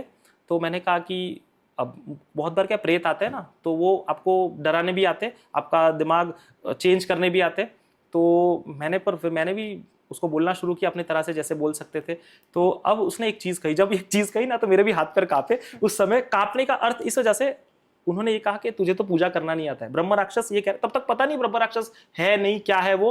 अब वो ये कहने लगे कि तुझे तो पूजा करना नहीं आता है, तुझे पता है कि गाय का जो दिया घी होता है ना, उसके अंदर तू हल्दी डालेगा तो हनुमान जी खुश होते हैं, ऐसी कृपा होती है, वैसी कृपा होती है। अब मैंने कहा प्रेत तो कुछ भी बोलेगा, उसकी बात मैं क्यों सुनूं। बट कुछ वर्ष बाद मुझे पता चला कि ऐसा करना चाहिए, क्योंकि हरिद्वार में एक संत मिले थे, उन्होंने बाद में कहा था, पर वो चीज़ बाद में करेक्ट हो गई। पर हाँ, मैं स्टोरी पे आता हूँ। तो उन्होंने कहा कि तुझे तो पूजा करना नहीं आता है, तू क्या भक्त है, तू तो अभी कर रहा है पूजा, मैं तो कितने सालों से हनुमान जी की पूजा कर रहा हूँ। जब ये उन्होंने बोला मैंने बोला कि भगवान ये क्या है, ये क्या हो गया। तो मैंने तो वहीं पे फ़ोन काटा, और फिर मैंने सीधा हरणी हनुमान जी, मेरे जो गुरुजी है, उनको फ़ोन मिलाया। मैंने कहा मेरे गुरुजी को कि गुरुजी ऐसा ऐसा कुछ है। तो सबसे पहले गुरुजी ने बोला कि उसको पूछो उसको क्या चाहिए, क्या चाहिए। और अगर क्या होता है, हर शक्ति से आप लड़नी, आपके पॉडकास्ट में मैंने बहुत सुना है, ब्रह्म राक्षस भगाए, ये भगाए, पीड़िया खा जाते। तो ठीक है, बोलना नहीं है मुझे कुछ, लेकिन बहुत, अभी तो मैं आपको बताता हूँ आगे क्या क्या हुआ। तो अब मैंने जब गुरुजी को कहा, गुरुजी ने कहा बेटा अपने को शक्तिमान नहीं बनना है, शक्तिमान का हर एक के बीच में नहीं पढ़ सकते, अगर पढ़ोगे तो सबसे पहली चीज आपको उसमें तैयार होना चाहिए। मेरे पास वो ज्ञान नहीं था तब लड़ने के लिए उनके पास, उनसे मैं कैसे लड़ूं। तो उन्होंने कहा कि उसको पहले पूछो, उनको पूछो सहजता से, क्योंकि उनके दर्शन भी होना बहुत दुर्लभ है। ब्रह्म राक्षस के दर्शन होना बहुत बड़ी चीज है, ब्रह्म है अपने आप में, वो ब्रह्म का ज्ञान है उनके पास। तो उनको पूछिए कि आपको क्या चाहिए। तो मैंने फोन मिलाया और पूछा, तो वो क्या बोलते होता है, अबे तू मेरी सहायता करेगा, तू मुझे बताएगा। मैंने कहा क्या आप बता दीजिए अब जो हो सकता है मुझे। तो बोलता है कि नहीं, तू अपना काम कर, मुझे अपना काम करने दे, मैं इसका शरीर नहीं छोड़ूंगा। और उन्होंने प्रभाव के रूप में क्या किया पता है, मैंने तो पाठ नहीं किया था, क्योंकि क्या होता है, मैं करता, उनको भी बताता मैं, लेकिन समय क्या था, मेरे पास समय की, बोलते ना, समय की कमी थी। मुझे क्रिकेट प्रैक्टिस होती है, आगे मैचेस थे मेरे, फिर बिजनेस मेरे सर पे है, और मुझे अपना साधना भी करनी है। क्योंकि एक बार आप बैठोगे ना जगह पे, तो 40-41 दिन तक किसी का स्पर्श, किसी को देखना नहीं, किसी को बोलना नहीं, ये पॉसिबल नहीं होता है, वरना उस ब्रह्म राक्षस को भी ठीक कर देता। पर उन्होंने मुझे कैसे कर दिया, मेरी पत्नी जब इंडिया में थी, उनकी बॉडी पे कट्स, मैं कट फोटो भेजूंगा, ऐसे कट्स लग रहे, ऐसे कट्स लगते थे आउट ऑफ नोवेयर। तो वो उसी ने करा था, वो उन्हीं का था, क्योंकि और कोई था ही नहीं ना। और फिर जब हमने हरणी हनुमान जी से वो मतलब अभिमंत्रित करके गुरु जी ने भी हेल्प की, फिर मैंने भी अनुष्ठान पाठ की और तेल लगाना शुरू किया, तो उनको वो धीरे धीरे करके ठीक होना, क्योंकि हनुमान जी की तो मदद लेनी पड़ेगी।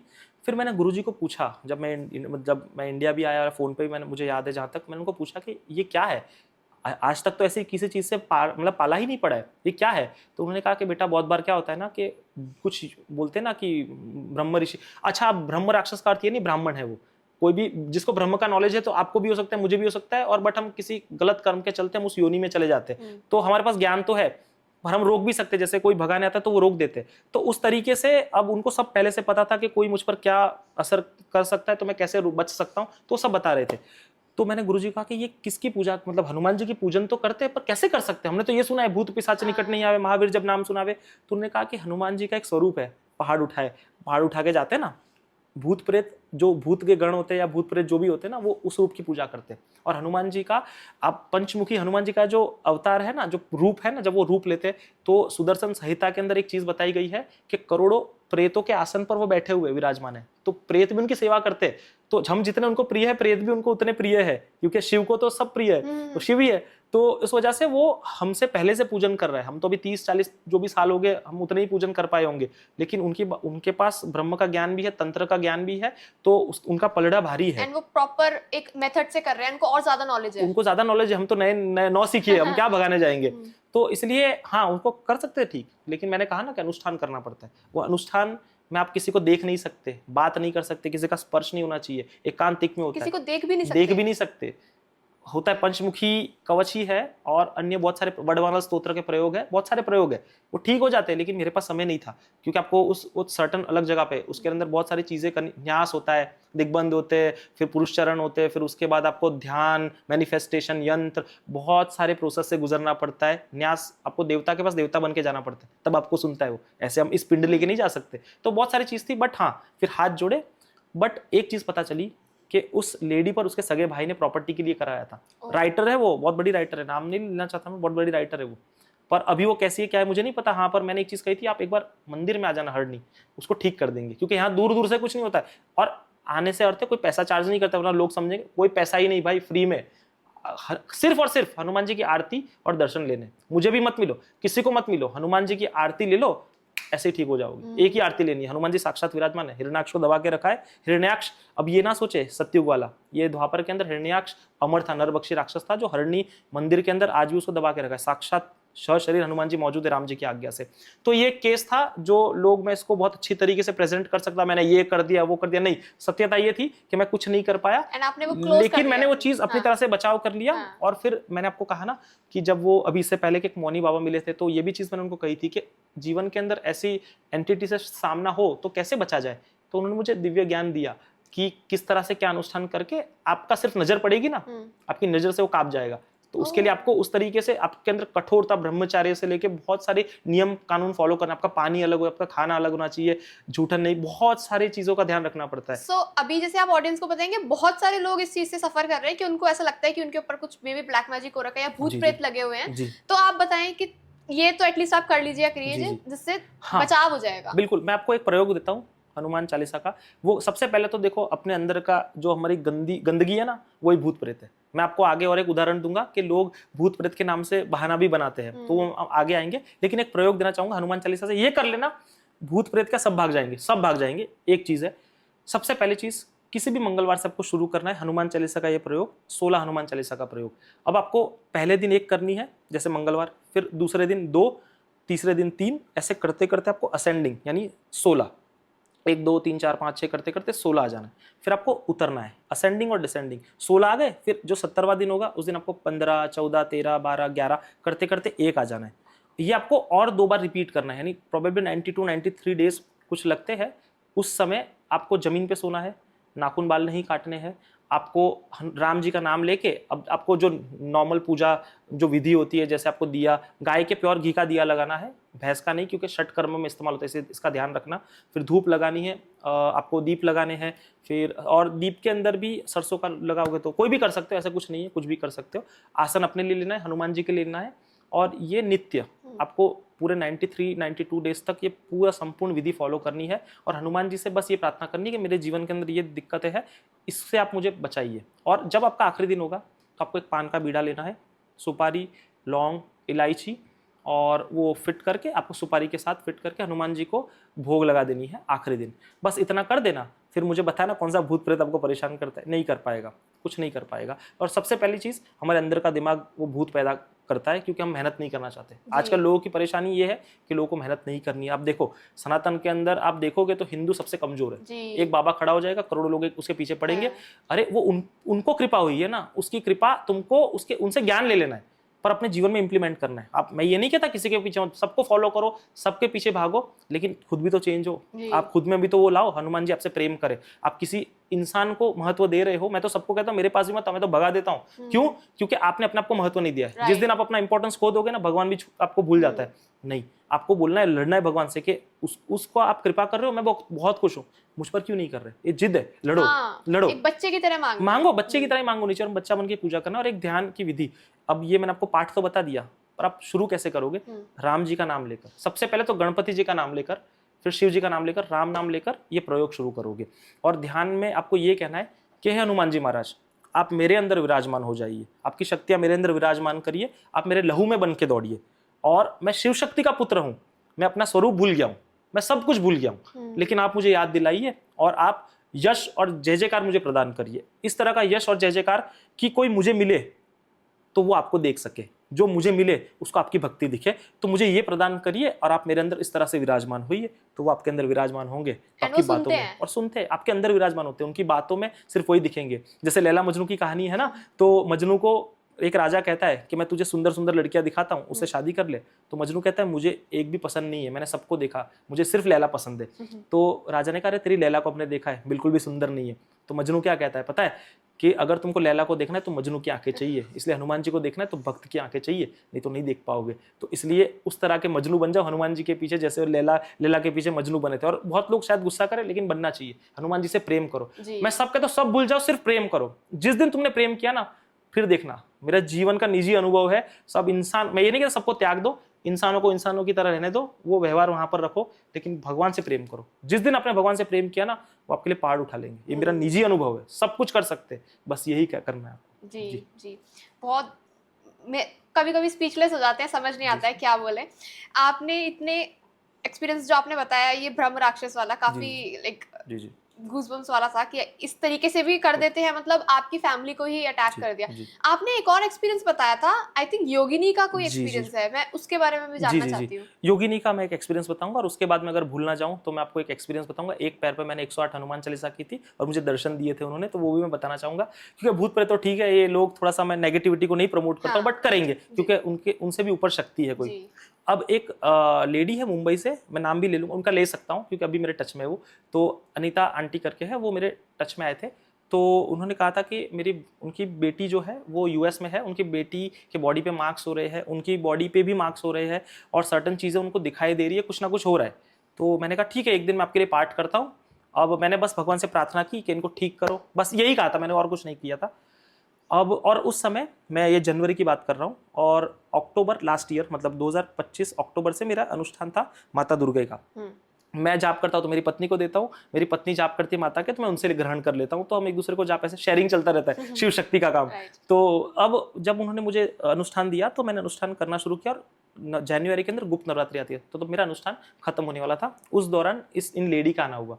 तो अब जब मैं उनके लिए प्रार्थना कर रहा था, मैं प्रार्थना करके सो गया, तो मेरा ये अनुभव है, उसी समय जिस दिन मैंने उनके लिए प्रार्थना की थी, उस समय मेरे स्वप्न के अंदर एक पूरी काली, मतलब बोलते हैं ना काला कलर की, पूरा का पूरा डामर जैसा कलर होता है ना, पूरे बॉडी पे लगा हुआ है, और उस अवस्था में एक औरत मेरे सामने आती है और 3-4 एंटिटीज उनके साथ। मेरा पूरा, मतलब मैं पागल नहीं हूँ, मैं सच बता रहा हूँ, मेरे आंखों के सामने ये हो रहा है, स्वप्न में ये मुझे फील हो रहा है। स्वप्न भूल जाता है इंसान, पर मैं कुछ भी नहीं भूला हूँ। तो मेरे सामने घट रहा है, पानी के अंदर से वो औरत निकल के आ रही है, उनके साथ 3-4 चीजें, पर वो मुझे देखकर दूर भाग रही है। पर वो लेडी मेरे सामने आ गई, और वो लेडी जब आई तो मुझे डर भी नहीं लग रहा है, और मुझे माँ का ही भाव आ रहा है, पता नहीं कैसे, बस ये ऐसा स्वप्न की बात है। और उन्होंने मुझे लाके एप्पल दिया, मेरे हाथ में एप्पल दिया, और अब उन्होंने कहा एक चीज़ मुझे कही, मुझे आज भी याद है, मैं तुझे जवाब नहीं देती, ये जवाब मैं तुझे इसलिए दे रही हूँ कि तू अभी माता दुर्गा के जाप कर रहा है, इस वजह से मैं तुझे रेस्पॉन्स कर रही हूँ, और जिनके लिए तूने पाठ किया ना तो उन्होंने मुझे बुलाया था, तो एक बार उनको पूछ कि उन्होंने क्यों बुलाया, और अगर बुलाया है तो मुझे भोग दे,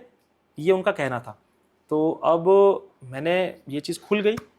अब उसके बाद मैंने उनको अगले दिन फ़ोन मिलाया, तो मैंने कहा कि आपने तो मुझे मतलब पाठ जानने के लिए बात की, कुछ दिख रहा है ये वो, आपने मुझे कुछ एक्सप्लेन ही नहीं किया।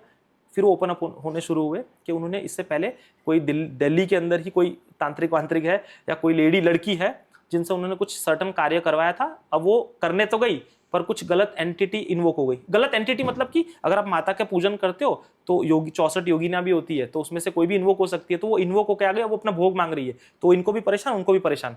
तो अब इसमें बचा कैसे जाए, तो मैंने उनको कहा कि देखिए आपके आसपास में कोई मंदिर हो तो माता के आपके नाम परिवार के नाम से भोग दे दीजिए। भोग देने का अर्थ यहाँ पर गलत ना समझे, भोग देने का अर्थ है कोई कसाई के पास से जिंदा बकरा या तो मुर्गी खरीद के लाओ और माता के चरणों में छोड़ दो, उसको जीवन दान दो, इसको बलि नहीं देना है, काटना नहीं है। तो इस तरह से मैंने कहा, तो उन्होंने कहा भाई मतलब बेटा हम मतलब मुझसे एज में बड़े तो हमको तो कुछ नहीं पता है। तो फिर मुझे सर्टनली याद आया कि मेरे वाइफ का जो घर है, मतलब मेरा जो ससुराल है, उनके घर से पहले करोड़िया में जगह है, नाम भी बता रहा हूँ, वहाँ पर 500-700 साल से माँ मसानी विराजमान है और सहजता से बहुत सहज रूप में भक्तों के कल्याण के लिए वहाँ है, और वहाँ पर बकरे और मुर्गी चढ़ाई जाती है, मतलब जिनकी मनोकामना पूर्ण होती है तो वहाँ पर चढ़ाते हैं। तो बस मैंने ये प्रार्थना की थी कि यहाँ पर मैं चढ़ा दूँ या तो आप वहाँ चढ़ा देना, तो उन्होंने कहा नहीं भैया आप अपने हाथ से चढ़ा दो। तो मैंने उनका नाम लेके वहाँ चढ़ाया था, और जब मैं चढ़ा रहा था तो मैं आपको यहाँ पर भी बताता हूँ कि माता ने कैसे प्रत्यक्षीकरण किए। जोगिनी माँ का ही रूप है, योगिनी हम जब कहते हैं ना, योगी और योगिनी दोनों एक ही है, अपने आप में योगी और जो माता की सहायता के लिए रहती है। तो अब मैं वहाँ पर भोग लगा दिया, माता को हाथ जोड़ के प्रार्थना कर रहा हूँ, और बहुत दिव्य रूप है, लोग डरते हैं मसानी माता से, लेकिन बहुत ही सौम्य रूप है, बहुत ही अच्छा रूप है माता का। तो मैं हाथ जोड़ा था और मैंने कहा कि ये तो ठीक है, ये जिंदा बकरे मुर्गी तो आपको चढ़ गए, लेकिन आप भोग क्या खाते हो, क्योंकि वहां पर कोई पुजारी नहीं है, वो 500-700 साल से बहुत ही पुराना मंदिर है। और जब अष्टमी आती है ना तो हेलीकॉप्टर से फ्लावर की वर्षा होती है, बहुत बड़ा भंडार होता है, कौन करता है पता नहीं है, कोई पुजारी नहीं, कोई महंत नहीं, सब भक्त करते हैं। तो मैंने सोचा आपको भोग क्या लगता है, जैसे हनुमान जी का तो हमको पता है, श्रीफल लगा दो, इमरती लगा दो, लड्डू लगा दो, आपका तो कुछ पता ही नहीं है माता आपको क्या भोग लगता है।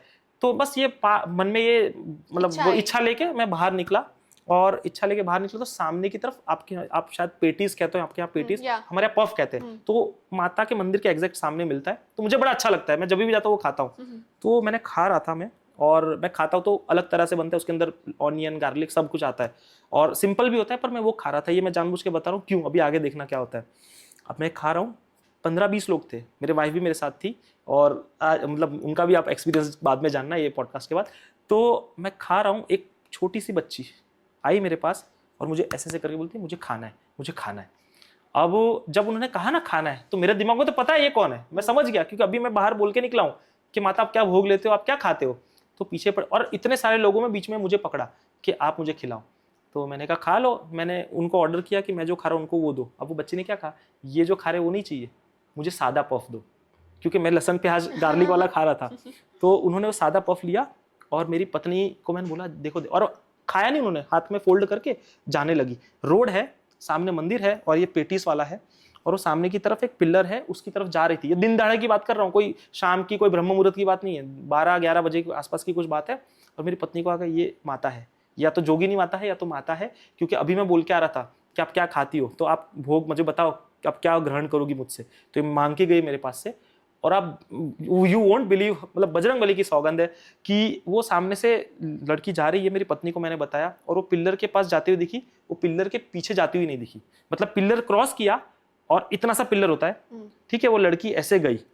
अब आगे जाएगी तो आपको तो दिखेगा ना, क्योंकि रोड बड़ा लंबा है, आगे जाते कोई दिख ही नहीं रहा, वहीं पे अदृश्य हो गई। ये मेरा निजी अनुभव, आंखों देखा अनुभव है, सपने में नहीं हो रहा है, सामने हो रहा है। हाँ, तो ये माता जोगिनी हुई या माता मसानी हुई, ये संपूर्ण तरीके से आपको मैं मतलब अगर लिंक करूं तो वो दिन जब भोग लगा दिया उन, और मतलब बच्चों के लिए, उन माता जी के लिए और उनके लिए, उनकी बेटी के लिए, उनके जीवन में घटना होनी बंद हो गई। और अब जिन्होंने वो कार्य किया था ना, उनको ज्यादा परेशान कर रही है। अच्छा। तो अब उनसे मेरा तो कोई लिंक नहीं है, तो अब आपने इन्वोक किया कोई एनर्जी बिना जाने, यंत्र मंत्र और तंत्र तीनों का ज्ञान होना चाहिए, ये हंसी मजाक थोड़ी है। और ये अच्छे के लिए उपयोग हुआ था, ये निम्न कैटेगरी की शक्तियों ने, लोगों ने आके उसको बहुत नीच कर दिया, क्योंकि अगर किसी को मारण, वशीकरण, मोहन, ये अच्छे के प्रयोग है। अगर मारण का अर्थ कोई बोलेगा मारना क्यों है, तो जैसे हिटलर जैसे लोग हैं तो उनको मरना ही चाहिए, उन पे तंत्र का प्रयोग होना चाहिए, उन्होंने कितने ह्यूमैनिटी को डिस्ट्रॉय कर सकते हैं।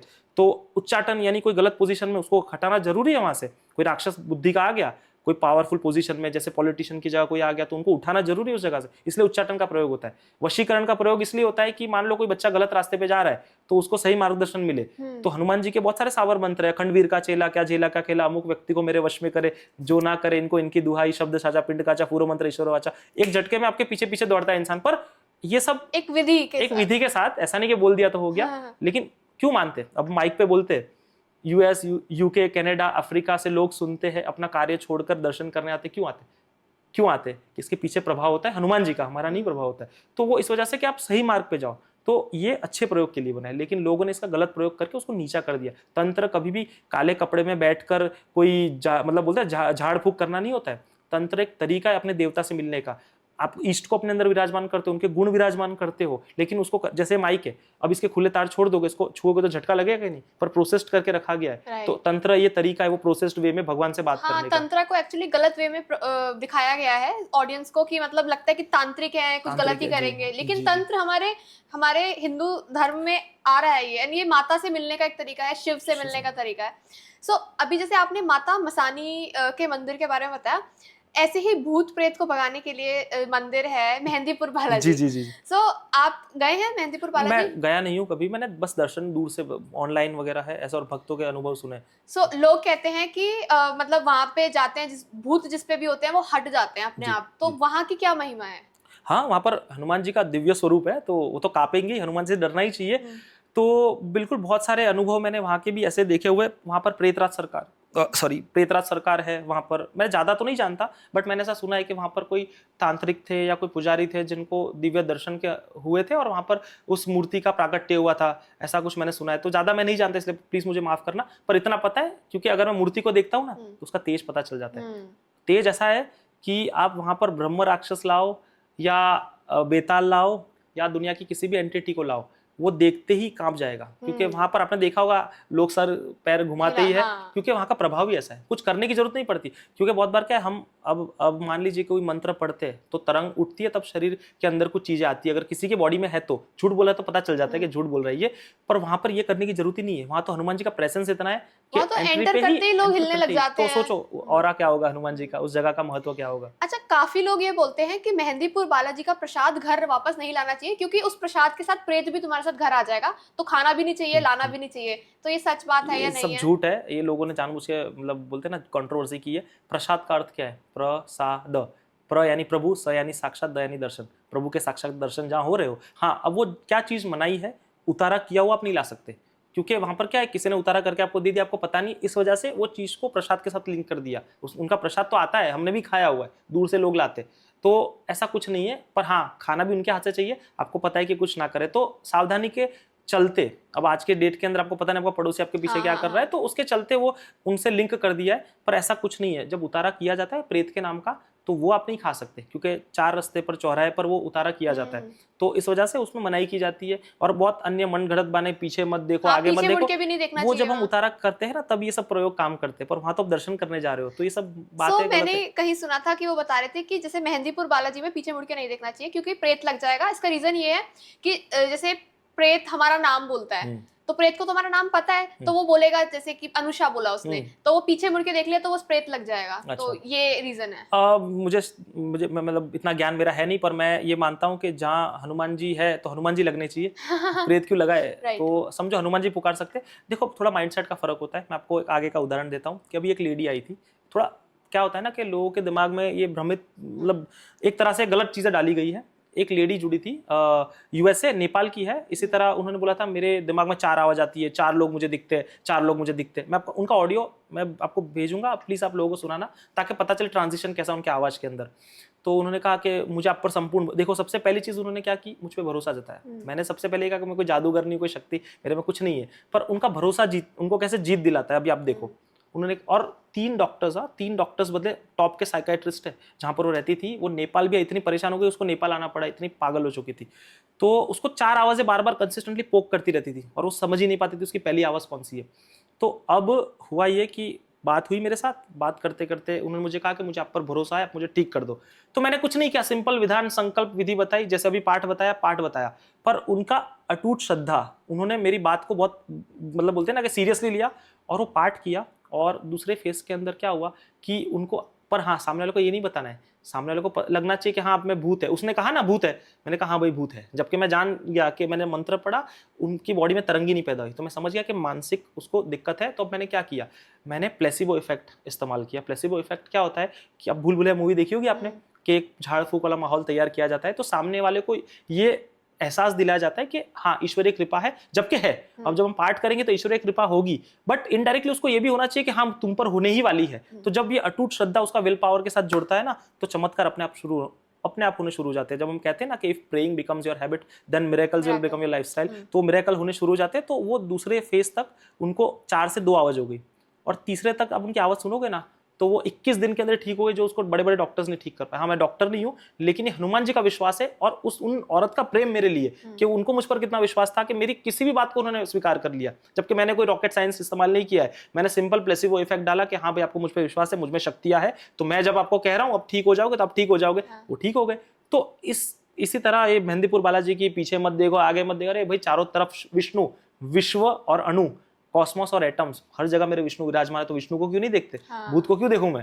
तो ये थोड़ा सा साइकोलॉजिकल प्रॉब्लम है लोगों का बस। हाँ, एंड आपने काफी वही बुद्धि, जैसे आप सुंदरकांड पढ़ते हैं बुद्धि का इस्तेमाल करते हैं, तो आपने काफी अच्छे तरीके से इस्तेमाल करा वो प्लेसिबो इफेक्ट जो आप कह रहे हैं। सो काफी, क्योंकि मैं इंस्टाग्राम पे हनुमान जी के बारे में बताती हूँ, मुझे काफी सारे लोग बोलते हैं कि हमें ये प्रॉब्लम है, ये इशू है, या फिर तबीयत खराब है, ठीक नहीं हो रही है, तो वो कहते हैं कि कोई संकल्प विधि बताइए ताकि हम पर्टिकुलर डेज कुछ संकल्प करें, कुछ तप करें, ताकि हनुमान जी खुश होकर हमारे ऊपर लाइक वरदान दे, हमें जो भी हमें विशेष हमारी फुलफिल करे। आप कोई संकल्प की विधि बताएंगे कि ये करिए, इतने दिन करिए एंड सब ठीक होगा? जी, सबसे पहले तो बड़ा कार्य करना है, तो जैसे आपको बोलते हैं ना कि बॉडी बिल्डर बनना है या ओलंपिया में जाना है, तो आपको बहुत सालों की मेहनत लगती है। बट लोग हमारे आज निजी जीवन के अंदर छोटे छोटे चीज़ों के लिए बोलते हैं ना कि हमको ये काम हो जाना चाहिए, वो काम हो जाना चाहिए, तो संकल्प के माध्यम से वो संपूर्ण होते हैं। पर मैं चाहता हूँ कि ठीक है मैं बता तो दूंगा विधि, लेकिन बस आप इतने सहज मत हो जाओ, मेरा कार्य हो गया अब मैं भूल जाऊँ, ऐसा मत करो। अपने जीवन के अंदर हनुमान जी को उतारो, तो कार्य मांगने की जरूरत ही नहीं पड़ेगी। पर ठीक है, फिर भी बोलते हैं ना हम स्वार्थी इंसान है, तो स्वार्थ पूरे करने के लिए भगवान के पास जाना पड़ता है। तो मैं आपको एक चीज़ बता देता हूँ, सिंप्लीफाई कर देता हूँ कि कैसे शुरू किया जाता है।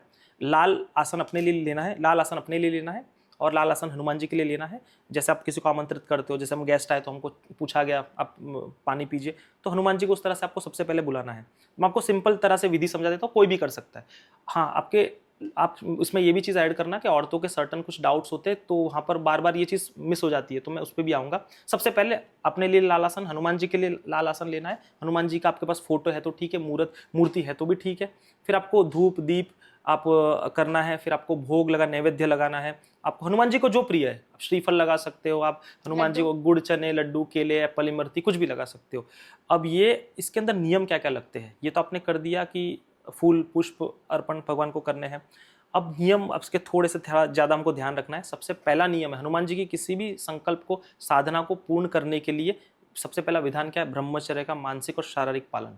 हनुमान जी की कोई भी साधना करोगे बिना इसके संपूर्ण नहीं होगी, ब्रह्मचर्य का कठोर पालन।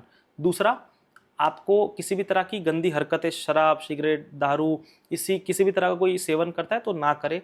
जैसे नॉनवेज हो गया, ये हो गया, अंडा हो गया, लोग अंडे को वेजिटेरियन समझ रहे, भाई पागल हो क्या, नहीं खाना चाहिए।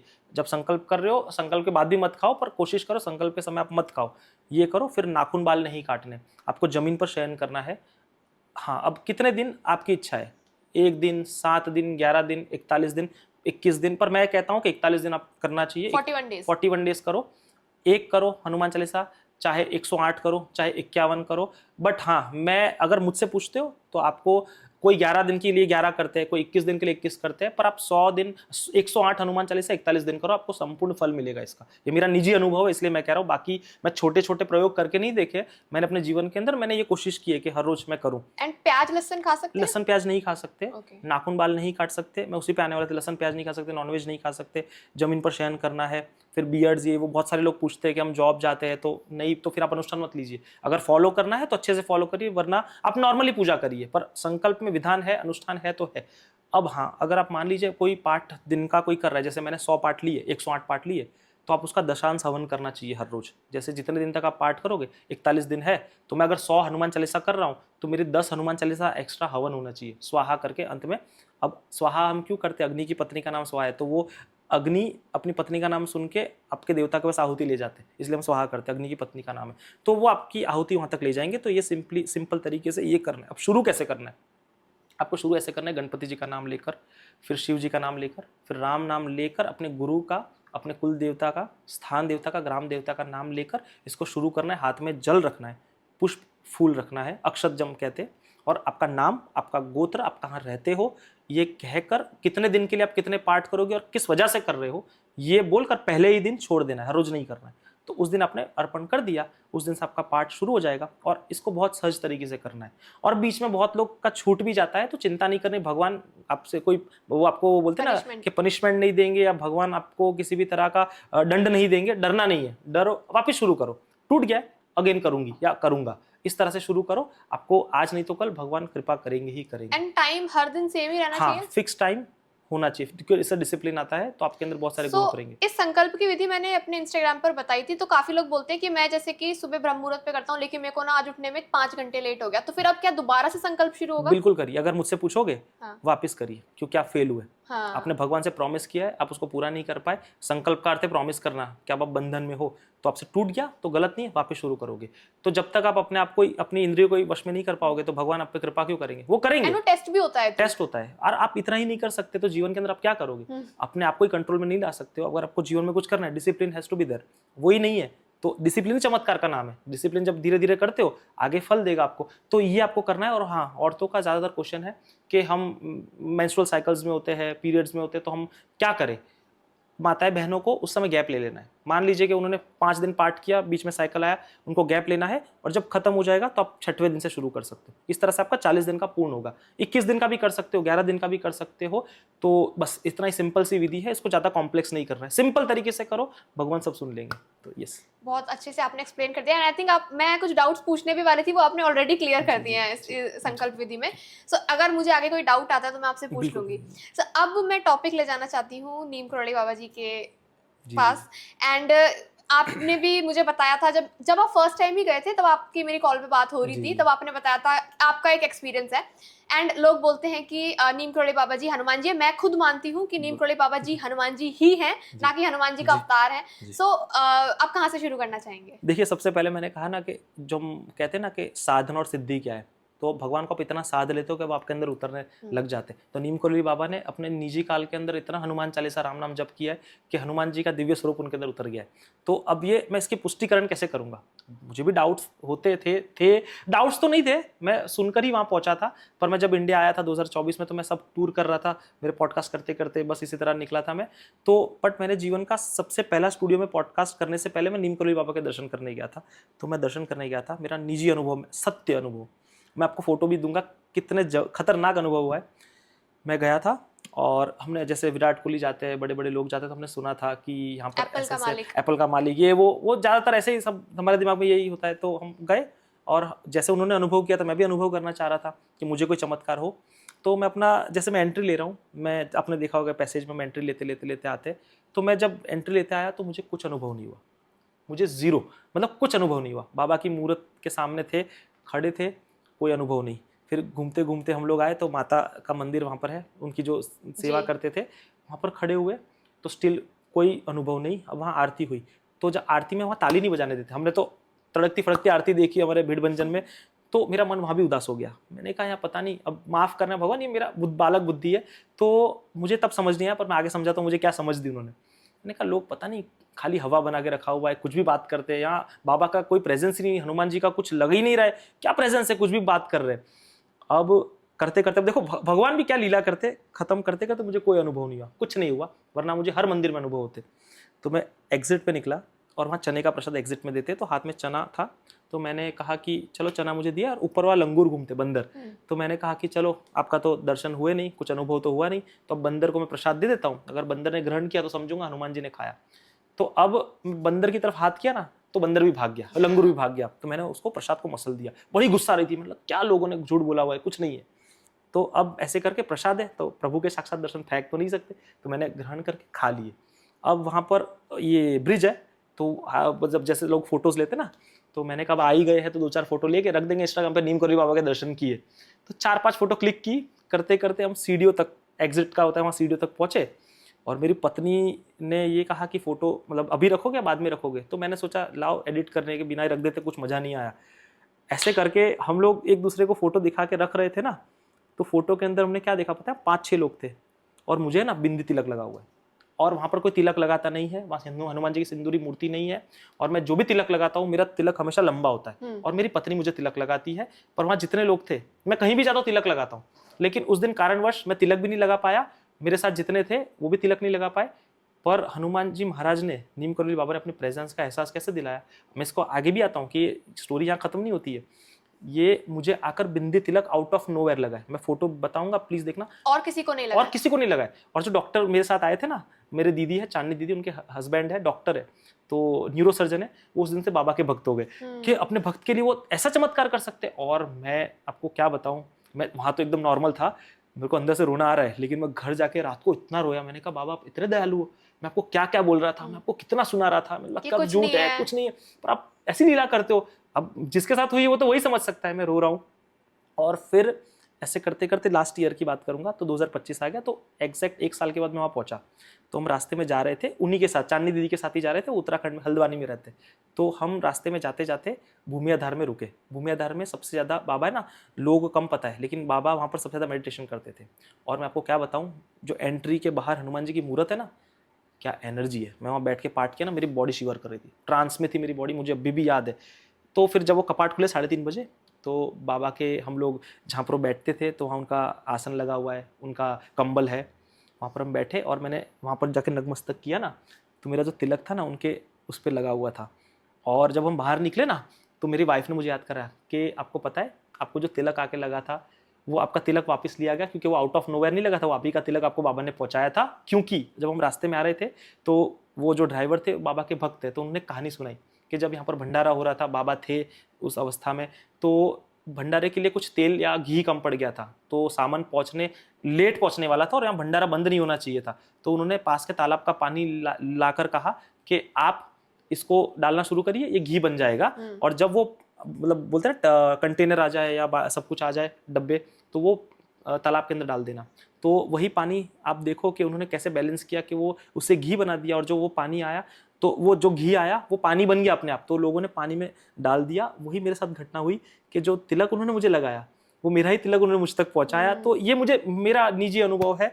तो बाबा, ये शायद लोगों को समझने में कुछ और लगेगा, पर मेरे लिए सहजता से मुझे ये सीख मिली कि शोबाजी करने की जरूरत नहीं है मंदिरों के अंदर, कि ऐसे भगवान है ना एकदम शांति से राम नाम करके ऐसे भी दर्शन देते हैं। हम हर जगह मंदिर में जाते हैं, सबकी अपनी अपनी महिमा है, सबका अपना अपना अपना प्रभाव है, ऑरा है, लेकिन वहां पर मुझे ये सीख मिली कि भक्त है ना शांत रहकर भी भक्ति करता है। आप बता रहे थे कुछ शून्यता, मुझे वहां पर जाके ये समझ आई कि शून्यता एहसास हुई कि आपको कुछ होने की जरूरत नहीं है। जरूरी नहीं कि हर बार एक्सपीरियंस ही होगा, वो भी बिल्कुल।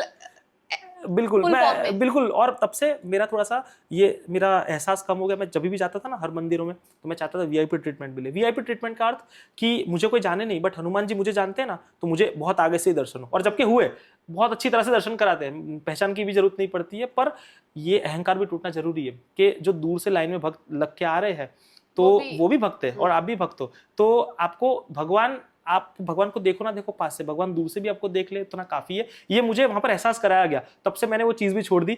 आप मुझे कोने में रखोगे तो आपने वहां पे दूर से दर्शन करे थे? कहाँ पर? नीम करौली बाबा के? नहीं, बाबा के तो मैंने मतलब आप देखा पैसेज जाता है ना, तो वहां से पास से दर्शन करे थे। पर एक तरह से देखा जाए तो मेरी भेद बुद्धि ने मुझे दूर से दर्शन कराए। मेरी जो भेद बुद्धि थी ना, हमारी बुद्धि खराब है, जिन्होंने मुझे पास रहकर भी उनको दूर कर दिया। पर जब उनकी समझ उन्होंने मुझे दी, तो वो मेरे दूर रहकर भी मुझे पास, आज नीम करौली बाबा पास में महसूस होते। तो वहां दूर जाने की भी जरूरत कभी महसूस नहीं होती। पर हाँ, दर्शन करने चाहिए, जिस स्थान की महिमा है वहां पर जरूर जाना चाहिए। और आपने बीच में एक पोस्ट भी रखी थी, तो आपके जीवन के अंदर भी परिवर्तन वहीं से आया है। आपने एक पोस्ट रखी थी, कुछ सर्टन 1 लाख सब्सक्राइबर्स कुछ हुए थे, तो आपने एक पोस्ट रखी थी, आप बाबा के वहां गए थे। तो ऐसे अपनी सेलिब्रेशन के लिए ऐसी जगह पे जाना ही चाहिए कि जिनके बल से हम बढ़ रहे हैं, जिनके नाम से हम बढ़ रहे हैं। तो आपको मैंने तभी भी लास्ट 2024 में आपको कहा था, शायद आपको याद हो, कि कृष्णदास जी आपको मिलेंगे अक्टूबर समवॉट। तो अभी मैंने आपको कहा थोड़ी देर पहले भी कि आपको सर्टन कार्य के लिए चुना गया है। तो ठीक है, आप अपना गृहस्थ जीवन से लेके ये सब चीज़ चलाइए, लेकिन इसके अलावा भी आपका कुछ जीवन है जो सूक्ष्म जगत में आपको बहुत सहायता करनी है लोगों की। इसी तरह आपको ये सुन के कितने लोगों के जीवन बदलने वाले, तो बस ये कार्य करते रहिए। बाबा का कार्य भजन और भोजन ये दोनों करना है, जो आप बहुत अच्छे तरीके से आपके रील्स फॉलो करता हूँ। नीम करोली बाबा जी ने हम सभी को सिखाया है कि भंडारे करने चाहिए, लोगों को फीड करना चाहिए। तो मैंने उनकी एक ही सीख समझी है और उन्होंने प्यार करना सिखाया है, लव बांटना सिखाया है। एंड मैं उनको प्यार की मूरत समझती हूँ ना, वो गाना है ना कि तुम प्यार की सुंदर मूरत हो। सो इस तरीके से। एंड मतलब मैं जब भी कैंची धाम जाती हूँ, मैं आई थिंक 3 बार गई होंगी, मुझे नहीं पता, मैं तो बस कैंची धाम दूर से ही देखती हूँ गाड़ी से, मेरे आंसू टपकने लग जाते हैं। पता नहीं मुझे क्या होता है, मुझे कुछ समझ नहीं आता। मुझे ऐसा लगता है कि कुछ पता नहीं पास्ट लाइफ कनेक्शन है क्या है, लेकिन एंड अंदर तो मैं कभी भी ऐसा नहीं हुआ कि मैं बिना रोए बाहर आई हूँ। तो मैं हर बार ये हुआ है मेरे साथ। तो हाँ, मैंने ये चीज़ महसूस करी है। एंड लाइफ में गुरु का होना भी बहुत ज़रूरी है जी। एंड मैं उनको गुरु मानती हूँ। एंड उन्होंने सबकी बहुत लोगों की लाइफ चेंज करी है। सो मैं उनके एक शिष्य हैं, रबुदा बोलते हैं उनको, उनसे मैं मिली थी। तो उन्होंने मुझे बताया था, लाइक उन्होंने मुझे उनकी लीलाओं के बारे में बताया। जब उन्होंने लीलाएं बताई, मैं फिर रोने लग गई थी। तो मुझे बहुत अच्छा लगा था। एंड आपका एक्सपीरियंस तो माइंड ब्लोइंग है, बहुत अच्छा लगा। सो आपने अपने काफी सारे एक्सपीरियंसेस बताए हैं, उसमें से 2-3 एक्सपीरियंसेस मैं भी पूछूंगी कि काली चौदस का भी एक्सपीरियंस है। आपने ऑफ कैमरा मुझे बताया था कि हनुमान जी के पैरों की फोटो आपके पास है, या आपने अभी तक शो भी नहीं करी है। मैं इस एक्सपीरियंस के बारे में जानना चाहती हूँ। जी, ये हुआ था कि 2023-24 से मेरे पॉडकास्ट कुछ काफ़ी लोगों तक, वडोदरा के लोगों तक, काफ़ी लोगों तक पहुँचे थे। तो अब हरणी हनुमान जी का मैंने पहले ही संकल्प लिया था कि उनकी महिमा करोड़ों लोगों तक पहुँचे। तो देखो, भगवान ने पूर्ण किया। इस साल बहुत सारे मीडिया हाउसेस, इन्फ्लुएंसर्स सब भगवान की कृपा से आ रहे हैं, लोग जान रहे हैं, उनकी महिमा पहुँच रही है। तो बट उस समय मैं किसी को नहीं जानता था, वहाँ के पुजारी पंडित, मैं किसी को नहीं जान रहा था, किसी को नहीं जानता था। बट एक समय मुझे फ़ोन आया, अब मंदिर की तरफ से। आप देखो कितनी बड़ी चीज़ है, जिस मंदिर की मैं बात कर रहा हूँ मैं किसी को नहीं जान रहा था, और वहाँ से फ़ोन आया और उन्होंने मुझे ये कहा कि अभी आप आ सकते हो। तो मैंने उनको व्हाट्सएप पे आया था, मेरे गुरुजी के बाद में जाके आगे जाके गुरुजी मेरे वो बने, पर गुरुजी के लड़के ने मुझे कहा कि आप करण हो, आपने महिमा लोगों तक पहुँचाई है, बहुत अच्छा किया है, तो क्या आप आने वाले हो या अब कब आओगे? तो मैंने कहा देखो, मैं लंबे टाइम तक तो आ नहीं सकता हूँ। तो उन्होंने ये कहा कि आपके घर से कोई आ सकता है, हमको कुछ गिफ्ट देना है। तो मेरे वाइफ को भेजा गया। तो मेरे वाइफ को क्या दिया, मैं आपको, मेरे हाथ में एक चीज़ है, मैं आपको बताता हूँ। अब वहाँ पर हनुमान जी के साक्षात पैरों के फोटो, जो आज तक वहाँ के पुजारियों ने भी नहीं देखी है, लिमिटेड 2-3 लोगों ने देखी है। क्यों? क्योंकि वो पैर अब वहाँ पर मिलेंगे भी नहीं, क्योंकि वो पैर पीछे खींच लिए। कुछ ज़्यादा, इससे ज़्यादा नहीं बता सकता मैं, कुछ अनुभव है मेरे गुरु जी के, पर इतना है कि आपके और मेरी तरह पैर है, जो मैं आपको बताऊंगा। बट अब वो जब फोटो मेरे पास आने वाली थी, अब वो आने से पहले हनुमान जी के समक्ष वो फोटो रखी गई, हनुमान जी से प्रार्थना की गई, और मेरे गुरुजी के लड़के ने ही, बच्चे ने ही वो प्रार्थना की थी कि आपका कोई पागल जैसा भक्त अफ्रीका में है जो आपसे प्रेम करता है, तो ये फोटो उसके पास जाएगी, तो आप उस पर कृपा करना। और सडनली धड़ाम करके वहाँ फ्लावर गिरा है। तो वो वीडियो मैं आपको भेजूंगा कि भगवान ने प्रमाण दिया अपने भक्त को प्रेम करते कितना है, तो वो प्रमाण दिया। और उसके बाद जब वो गिरा तो वो फ्लावर मेरे पास आए। और ये जो फोटो है, अब मैं आपको फोटो बताऊंगा। तो ये फोटो आई है, ये पैरों के ऊपर चंदन लगे हैं, ये आपके और मेरी तरह पैर है, और ऊपर कोटिंग है, सशरीर साक्षात हनुमान जी है। जब जब रामचरितमानस का पाठ होता है यहाँ पर, इनका चेहरा हंसने लग जाता है। और देखी चीज है, मैं लोगों कहता हूँ कैमरा छोड़ो, वहां आओ, खड़े हो, एक पाठ करो, हनुमान जी को सुनाओ, हंसते हुए दिखेंगे। क्योंकि पुराणों में जिस चीज की गाथा श्री कृष्ण भगवान ने गाई है पांडवों को, जहां पर वो लेके आए हैं, तो उस जगह की महिमा हमको पता होनी चाहिए। हम गलती करें जो नहीं बता रहे। तो सशरीर साक्षात हनुमान जी महाराज का चरण है। तो श्री गुरु चरण सरोज रज। तो ये मैं चाहूंगा लोगों को पहली बार, आप कैमरे में आप भी दिखाइए। बिल्कुल, ये मैं चाहता हूं कि आप लोग देखिए। अभी तक तो मैं नहीं बता रहा था, लेकिन अब आप जानिए, पूरे जगत को जानना जरूरी है। ये सशरीर साक्षात हनुमान जी के चरण है, यही है। और आज पहली बार मैंने बताया, मैंने पॉडकास्ट में बताया ऐसे, लेकिन ऑन कैमरा नहीं बताया, सामने वाले को दर्शन करा दिए। तो ये चीज है। और मैं हरणी हनुमान जी की गाथा आपके यहाँ चाहता हूँ कि आप लोगों तक पहुंचाइए। जी, बिल्कुल, तो उनकी स्टोरी बहुत कम लोग, मतलब आपको बहुत लोग जानने वाले हैं, तो मैं चाहता हूँ कि वो लोग जाने। मैं अपने चैनल के थ्रू जरूर बताऊंगी उनके बारे में। जी, तो सबसे पहले जिस मंदिर की हम बात कर रहे हैं, वो मंदिर स्थित है वडोदरा के अंदर, गुजरात में, और उस एरिया का नाम है हरणी। अब वहां पर अब हम सीधा आ जाते हैं द्वापर में। तो ये स्टोरी क्या है, अब मेरे वहां पर पहुंचने पर ये स्टोरी मुझे किसने बताई ये भी मैं बताऊंगा। ये स्टोरी 2020 में, जब मैं भगवान को नहीं मानता था, मेरी पत्नी ने मुझे कोविड पीरियड में बताई थी कि साक्षात हनुमान जी हमारे घर से 5 किलोमीटर की दूरी पर है। और ये भी उन्होंने पुराण पढ़े नहीं। और इस साल आप देखोगे तो मंदिर के द्वारा इस साल पुराण बाहर निकाले गए। हमको पता ही नहीं था क्या नहीं था, बट वो दुर्गा माता की उपासना करती थी। तो माँ दुर्गा ने उनको कहा तुम्हारे बच्चे तुम्हारे पति को लेकर और मेरे बच्चे को लेकर वहां पर जाना, हनुमान जी उसकी सहायता करेंगे। तो अब कैसे सहायता करेंगे, मैं तो जाऊंगा ही नहीं। तो उनको ये पूरी स्टोरी बोलते हैं ना कि इंट्यूजन के माध्यम से बताई गई कि उस जगह पर, उस स्थली पर, क्योंकि मैंने क्वेश्चन किया था, मैं बहुत क्वेश्चन करता था, क्या पूजा पाठ लगा के रखा है, ये सब मैं नहीं करता, मैं नहीं करूंगा। तो अब यहाँ सीखने वाली ये बात है कि मेरी पत्नी ने कहा कि उस जगह पर पांडवों को लेकर साक्षात श्री कृष्ण भगवान आए हैं। तो मैंने कहा ऐसे कैसे आ सकते हैं, मैं वापस प्रश्न किया। तो मेरी पत्नी ने कहा कि उस जगह पर युधिष्ठिर ने ये सेम प्रश्न किया था। कृष्ण भगवान जब पांडवों को लेकर उस जगह पर हरणी में आए तो युधिष्ठिर ने कहा कि ये हनुमान जी है, कैसे हो सकते हैं। तो अब कृष्ण भगवान सीधा त्रेता में ले जा रहे हैं कि उस जगह पर आज जो हरणी है उस समय हिरण्याक्षपुरी था। ये स्कंद पुराण के विश्वामित्र महात्मा में वर्णन है, 16-17 हजार साल पहले लिखी गई है और उससे पहले की कहानी है, आज भी वर्णन है, मैं आपको दूंगा, पांडुलिपि में लिखी हुई है। तो उस जगह पर यह बताया जाता है कि एक राक्षस था हिरण्याक्ष। अब ये हिरण्याक्ष सतयुग वाला नहीं, ये द्वापर वाला, एक नाम के अनेकों लोग थे, कुंभकर्ण, कर्ण, कर्ण, बहुत सारे लोग एक जैसे रहे। तो अब उसका अर्थ ये है कि वो हिरण्याक्ष मर नहीं सकता था, ब्रह्मा जी के वरदान से अमर था, वो नरबक्षी, मर नहीं सकता था। तो अब वो क्या करता था, ऋषि मुनि को मारता था, खाता था और खून चूसता था सबका। तो सब परेशान हो गए और तब उन लोग को पता चला, जब ऋषि मुनियों को पता चला कि विश्वामित्र को मिलने के लिए वडोदरा के अंदर राम जी आने वाले हैं। अब ये देखिए बहुत गूढ़ रहस्य है कि रावण को हराने के बाद वो विश्वामित्र जी से क्यों मिलने आए। विश्वामित्र नदी जो है वडोदरा से निकलती है पावागढ़ से, तो पावागढ़ तपस्थली थी विश्वामित्र जी की, तो वहां बैठकर तपस्या कर रहे थे। तो राम जी और सीता जी का मिलन उन्होंने कराया, तो सीता जी ने मांग की मिलने जाना है हमको रावण को हराने के बाद। तो सब लोग मिलने गए और सब ऋषि मुनि उसी आश्रम में पहुंचे कि राम जी ने तो वचन दिया है कि मैं सब जगह आश्रम में जाके सबको बचाऊंगा। तो सबने अर्जी की कि विश्वामित्र जी आपकी बात नहीं टालेंगे, आप कृपा करके इनको बताइए, हमको इन राक्षस से बचाइए, राक्षस बहुत खराब है। अब राम जी ने यही किया कि सीधा जब उन पर भी संकट आता है या उनको कोई कार्य करवाना होता है तो हनुमान जी महाराज को पकड़ते हैं कि संकट मोचन हनुमान जी को खड़ा किया, उनको कहा कि आप कृपा करके इन लोगों को समाधान दीजिए। तो हनुमान जी उस जगह पर गए, हिरण्याक्ष जो आज हरणी मंदिर है, हिरण्याक्ष के सामने उनका युद्ध हुआ। 7 से 11 दिन कुछ भयंकर युद्ध चला। अब आप ये देखो कि हनुमान जी ने एक मुष्टिका का प्रहार किया था तो उस राक्षस का दांत निकल के जहां गिरा ना, आज 1.5 या 4 किलोमीटर, कुछ मैंने एग्जैक्ट नहीं पता है लेकिन मैप्स के अंदर बताया कि उस दांत पर, आज दांत जहां पर गिरा है वहां पर दंतेश्वर महादेव करके एक शिवलिंग बना हुआ है, दांत से बना, दंतेश्वर, दांत से बना शिवलिंग। तो ये सत्य था। और जहां पर ऋषि मुनि छुप के रहते थे, समागम करते थे, मीटिंग करते थे, उस जगह का नाम है समागाव। तो ये सब हिस्ट्री है, हिरण्याक्षपुरी यानी हरणी, ये सब हिस्ट्री, कोई माइथोलॉजी नहीं है। तो अब उस जगह पे भयंकर युद्ध चल रहा था, रिजल्ट नहीं आ रहा था क्योंकि वो अमर था, हनुमान जी मार रहे थे, वो जीवित हो जा रहा था। तो राम जी को एक युक्ति सूझती है। तो अब हनुमान जी को भी क्रोध आया कि वो मर नहीं रहा, तो हनुमान जी ने अपना कनक बुद्राकार शरीरा समर भयंकर अति बलवीरा, भयंकर विशाल रूप लिया और उस राक्षस को उठा के जमीन में पटका और अपने पैर से मसलने लगे, बहुत जोर से मसलने लगे। अब ये देखकर राम जी को युक्ति आई कि अब ये मर तो नहीं सकता है राक्षस। तो हनुमान जी को उन्होंने पहली आज्ञा दी कि ये राक्षस मर नहीं सकता है, अपने पैरों के नीचे इसकी संपूर्ण आप शक्ति के साथ इसको दबा दो ताकि इसके असुरी शक्ति और असुरी तत्व किसी को नुकसान ना कर सके।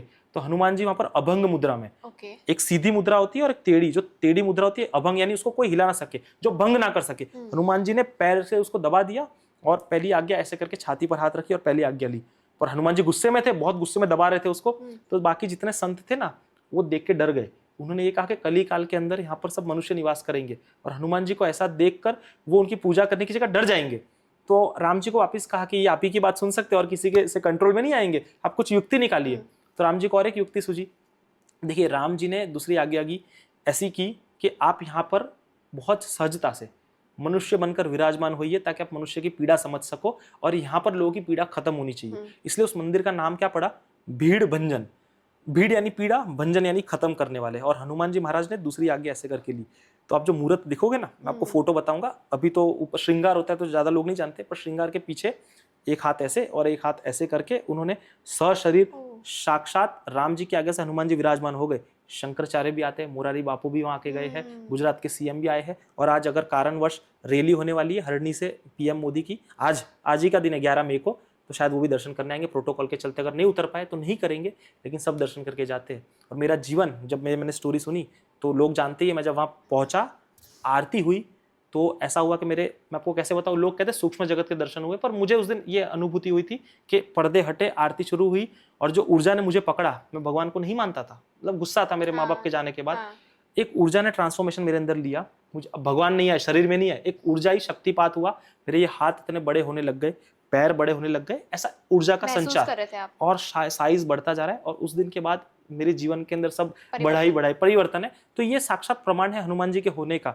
और ये सबको प्रेम करते हैं। तो उस स्थली पर जिसके बहुत बोलते हैं भाग्य छोटा है और सपने बड़े हैं, हाँ। उस जगह पे आकर उसका भाग्य भी बड़ा हो जाता है और सपने बहुत छोटे हो जाते हैं। तो आपको जो चाहिए वो मिल जाता है सिर्फ दर्शन मात्र से, कुछ नहीं करना है। वहां पर आप श्वास मात्र से आप पहुंचे, कोई विधि नहीं है, वहां पहुंचे, हनुमान जी को देखा, हाथ जोड़ा, काम खत्म, बस इतना है। और 3 दिन बहुत स्पेशल है इस मंदिर में। ऐसा कहा जाता है ये 3 दिन यहाँ पर वो राजा बन के बैठते हैं। क्यों? क्योंकि राम जी ने उनको उस राक्षस को मारने के बाद वहां का राजा घोषित किया, हिरण्याक्षपुरी का। तो वहां पर जो फ्लाइट, जितने भी एयरपोर्ट है उस मंदिर से आगे, तो पहले जब कंस्ट्रक्शन का काम शुरू हुआ था ना, तो काम ही नहीं हो पाता था। तो जब तक हनुमान जी से प्रार्थना नहीं की, उनसे आग्रह नहीं लिया, तब तक वो काम नहीं शुरू हुआ। और एयरपोर्ट का काम तब जाके वो पूर्ण हुआ। और आज जो भी फ्लाइट्स आती है, हनुमान जी को पहले श्रीफल आता है, नहीं, तब जाके वो काम पूरा होता है। नहीं तो हरणी के राजा है वो, राजा से पूछे बिना कोई काम नहीं हो सकता है। तो राजा से पूछा गया और राजा तब से वो है, आज भी है। तो ये 3 दिन कौन से है? हनुमान जन्मोत्सव, हनुमान जन्मोत्सव, दूसरा सावन का आखिरी शनिवार। अब नॉर्थ का और गुजरात का 15 दिन का फर्क है। तो बहुत भक्त दिल्ली से आते हैं तो बहुत जल्दी आ जाते हैं, पर मैं आपको बता दूं गुजरात के हिसाब से आप आखिरी शनिवार को आइएगा। और तीसरा जो दिन है वो है काली चौदस, क्योंकि बहुत बार ऐसा माना गया है कि वाल्मीकि रामायण के हिसाब से कि उस दिन भी हनुमान जी का तिथि के हिसाब से जन्म है, तो ऐसा दर्शाया गया है। तो वो जो शास्त्र का ज्ञान है वो आपको बता पाएंगे, बस मैं इतना जानता हूँ। अब ये 3 दिन क्यों स्पेशल हो जाते हैं? अब किसी की बर्थडे होती है तो हम जाते हैं ना उसके पास गिफ्ट लेके, तो सब इसी तरह पहुंचते हैं अपने राजा के पास, अपनी प्रजा, राजा के पास हर प्रजा पहुंचती है अपनी परेशानियां लेकर। तो वहां पर हर किसी को अपनी परेशानी लेकर उस दिन जो भी पहुंचता है उस एरिया में, ये 3 दिन, 365 दिन वो है, लेकिन इस 3 दिन जो भी पहुंचता है, इस दिन ज्यादा पावर रहती है। पावर हर दिन है। हाँ। बट ये 3 दिन कैसा है ना कि एक राजा बैठे है, हाँ। बाकी तो भक्त बैठे हैं, भक्त के रूप में वो बैठे हैं, प्रभु की आज्ञा दी है, कृपा करनी है। पर ये 3 दिन खास इसलिए होता है कि उनका जन्मदिन भी है ना। तो ये 3 दिन जाने से वहां पर बहुत सारे, आप जीवन के अंदर कितने लोगों ने अपने एक्सपीरियंस बताए हैं कि श्वास मात्र से उनके प्रॉब्लम सॉल्व हुई। जैसे सोचा है कि ये दिक्कत है और वो कल प्रॉब्लम सॉल्व हो गई है। तो बताने की भी जरूरत नहीं है, बताने की भी जरूरत नहीं है, वहां पहुंचना है और हाथ जोड़ने, काम खत्म। तो बस यही करना है। ये मंदिर की लोकेशन भी बता दीजिए लोगों को। हरणी इलाके का नाम है, वडोदरा गुजरात के अंदर है। एयरपोर्ट के चल के जाओगे 200-300 मीटर की दूरी पर है। इतना सामने है, इतने सहज है, हनुमान जी साक्षात विराजमान है। और मैंने कहा था 2023 में जब मैं शुरू कर रहा था, मुझे बहुत सारे पंडितों ने, बहुत सारे एथिस्ट लोगों ने कहा था कि आप कुछ भी बक रहे हो, आपको शास्त्र का नॉलेज नहीं है, ये वो। मैंने कहा आप भी मानोगे। 2024 में बहुत लोगों ने कहा था रोकने को, मैंने आप भी मानोगे। 2025 में मैंने कहा था कि अब लाखों नहीं करोड़ों लोग मानेंगे और मानना पड़ेगा, माना। और आज 2026 में तो पागल कर दिया। आपके थ्रू, सिर्फ आपके थ्रू मंदिर के बारे में इंडिया में आई थिंक बहुत सारे लोगों को पता लगा है एंड बहुत लोग मानने लगे हैं। दर्शन, इवन मैं भी आना चाहती हूँ, बुलावा मैं चाहती हूँ जल्दी हो। एंड आप ही के थ्रू, एंड आप बहुत अच्छा काम कर रहे हैं, बहुत अच्छा लगा देखकर जिस तरीके से आपने अभी बताया है। एंड अब समय की थोड़ी सी कमी है, तो मैं आपसे थोड़ा सा टॉपिक डाइवर्ट करना चाहती हूँ। सो अभी 3 मई को बड़ा मंगलवार था एंड अभी बड़ा मंगलवार और भी आने वाले हैं। सो मैं आपसे पूछना चाहती हूँ, अगर किसी को नहीं पता है इसके बारे में, तो अगर आप पहले बता पाएं कि बड़ा मंगलवार होता क्या है एंड क्यों सेलिब्रेट करा जाता है? बड़ा मंगलवार, बहुत अच्छा प्रश्न किया है। गुजरात के अंदर कम लोगों को पता है। अब हम पहला बड़ा मंगलवार आया था तो हम लोग मतलब भंडारा कर रहे थे, तो लोग करते हैं क्यों कर रहे हो, आप किस वजह से कर रहे हो। बट लोग अब, लेकिन नॉर्थ साइड जैसे यूपी वगैरह में तो कल से, जैसे कल मंगलवार है तो सब मतलब चौराहे पे आपको चने का प्रसाद ये वो मिलना शुरू हो जाएगा। तो बड़ा मंगलवार हम इसलिए सेलिब्रेट करते हैं क्योंकि राम जी की और हनुमान जी की भेंट उस दिन हुई थी। तो इस वजह से उसके बाद के जितने मंगलवार है सब बड़े मंगलवार माने जाते हैं। तो ऐसे तो सब मंगलवार, मंगल भवन मंगलहारी, पर उस वजह से भजन और भोजन, भगवान के नाम से लोगों का पेट पल सके, भजन भी कर सके और हम भोजन भी कर सके, दोनों चीजें जरूरत है। तो इस वजह से हमको भंडारा करना चाहिए या सहयोग देना चाहिए जितना हो सके। नहीं है तो कोई बात नहीं, पर है तो आप कहीं पर भी, मंदिर हो गई, गौशाला हो गई, कहीं पर भी किसी का भी ब्राह्मण का पेट पालिए, क्योंकि आपको करना चाहिए। देखो बहुत बार क्या है ना, लोग कहते हैं दिखावा करो, करो। मैं कहता हूँ करो, क्योंकि आप करोगे ना एटलीस्ट एक लोग तो सीखेगा। लोग दिखावा समझे आपको गाली दे, भले चाहे गाली दे, लेकिन किसी का पेट तो पलेगा, किसी का घर तो चलेगा। क्योंकि जैसे हरणी मंदिर की मैं बात करूँ, मैं टॉपिक सेम ही रख रहा हूँ, लेकिन जब मैंने शुरू किया था तो बहुत लोगों ने मुझे आलोचना की, बहुत सारा कुछ कहा, लेकिन मेरा मकसद एक ही था। लोग चाहते तुमको फेम, अरे मैंने कहा फेम तो ठीक है, भगवान का नाम लेने से मिलने वाला है, लेकिन सही मायनों में अर्थ क्या है। आज अगर कोई साक्षात्कार का प्रमाण देखना चाहता है कि भगवान ने कृपा की, तो वहां पर आज जो भी जाता है ना, तो सबसे पहले होटल में रुकता है। तो होटल वाले का, तीनों होटल फुल रहती है, तो उसका आजीविका हो गई। फल फूल वालों की आजीविका चलने लगी, मिठाई वालों की आजीविका चलने लगी, मंदिर का बोलते ना सेवा बढ़ने लगी तो सबको फल हो रहा है, मुझे कुछ नहीं चाहिए। और मैं चाहता, जैसे हम अभी आपके पास आए हैं तो हमने आपसे कोई चार्ज नहीं किया, जबकि आप भी चार्ज कर सकते हो, आपने कोई चार्ज नहीं किया। मैं अपनी निजी मकसद से आया हूँ ना, कि मुझे भगवान के लिए प्रेम है इसलिए मैं आया हूँ।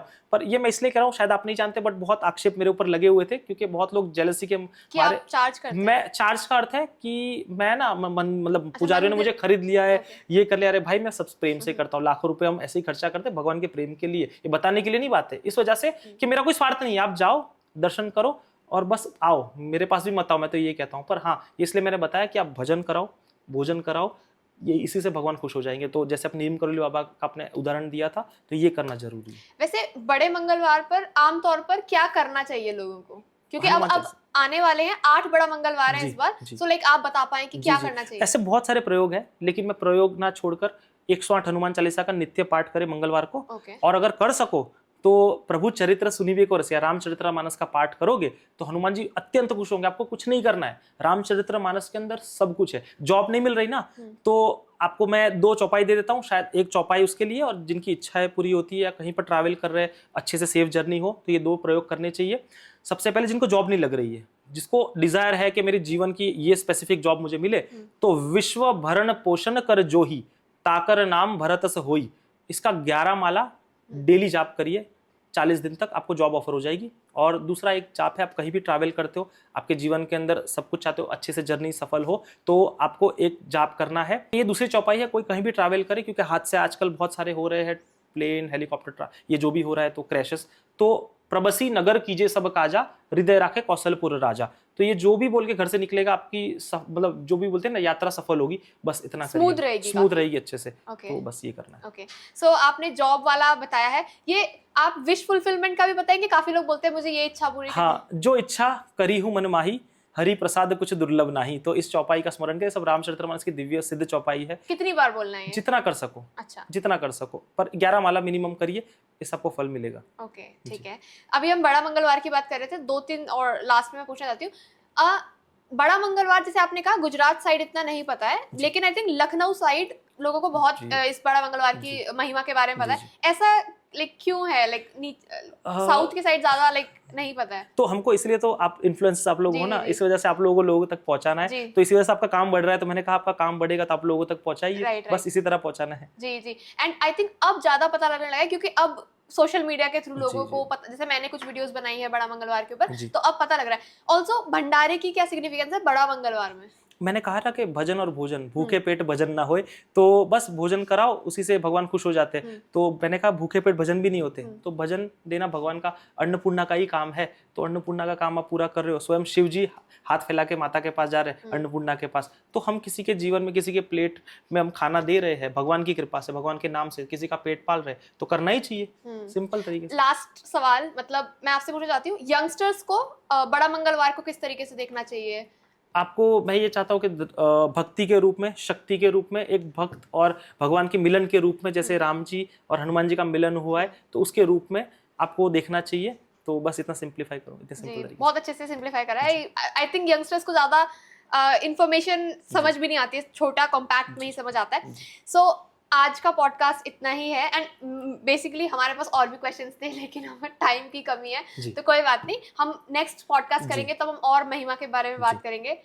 एक चीज एंड करने से पहले मैं अपनी तरह से जय जयकार करके एंड करूंगा। तो आपको कुछ प्रश्न है उससे पहले तो पूछ लीजिए, फिर मैं जय जयकार करके एंड करेंगे। और मेरी एक प्रार्थना है, मेरी अर्जी करूंगा।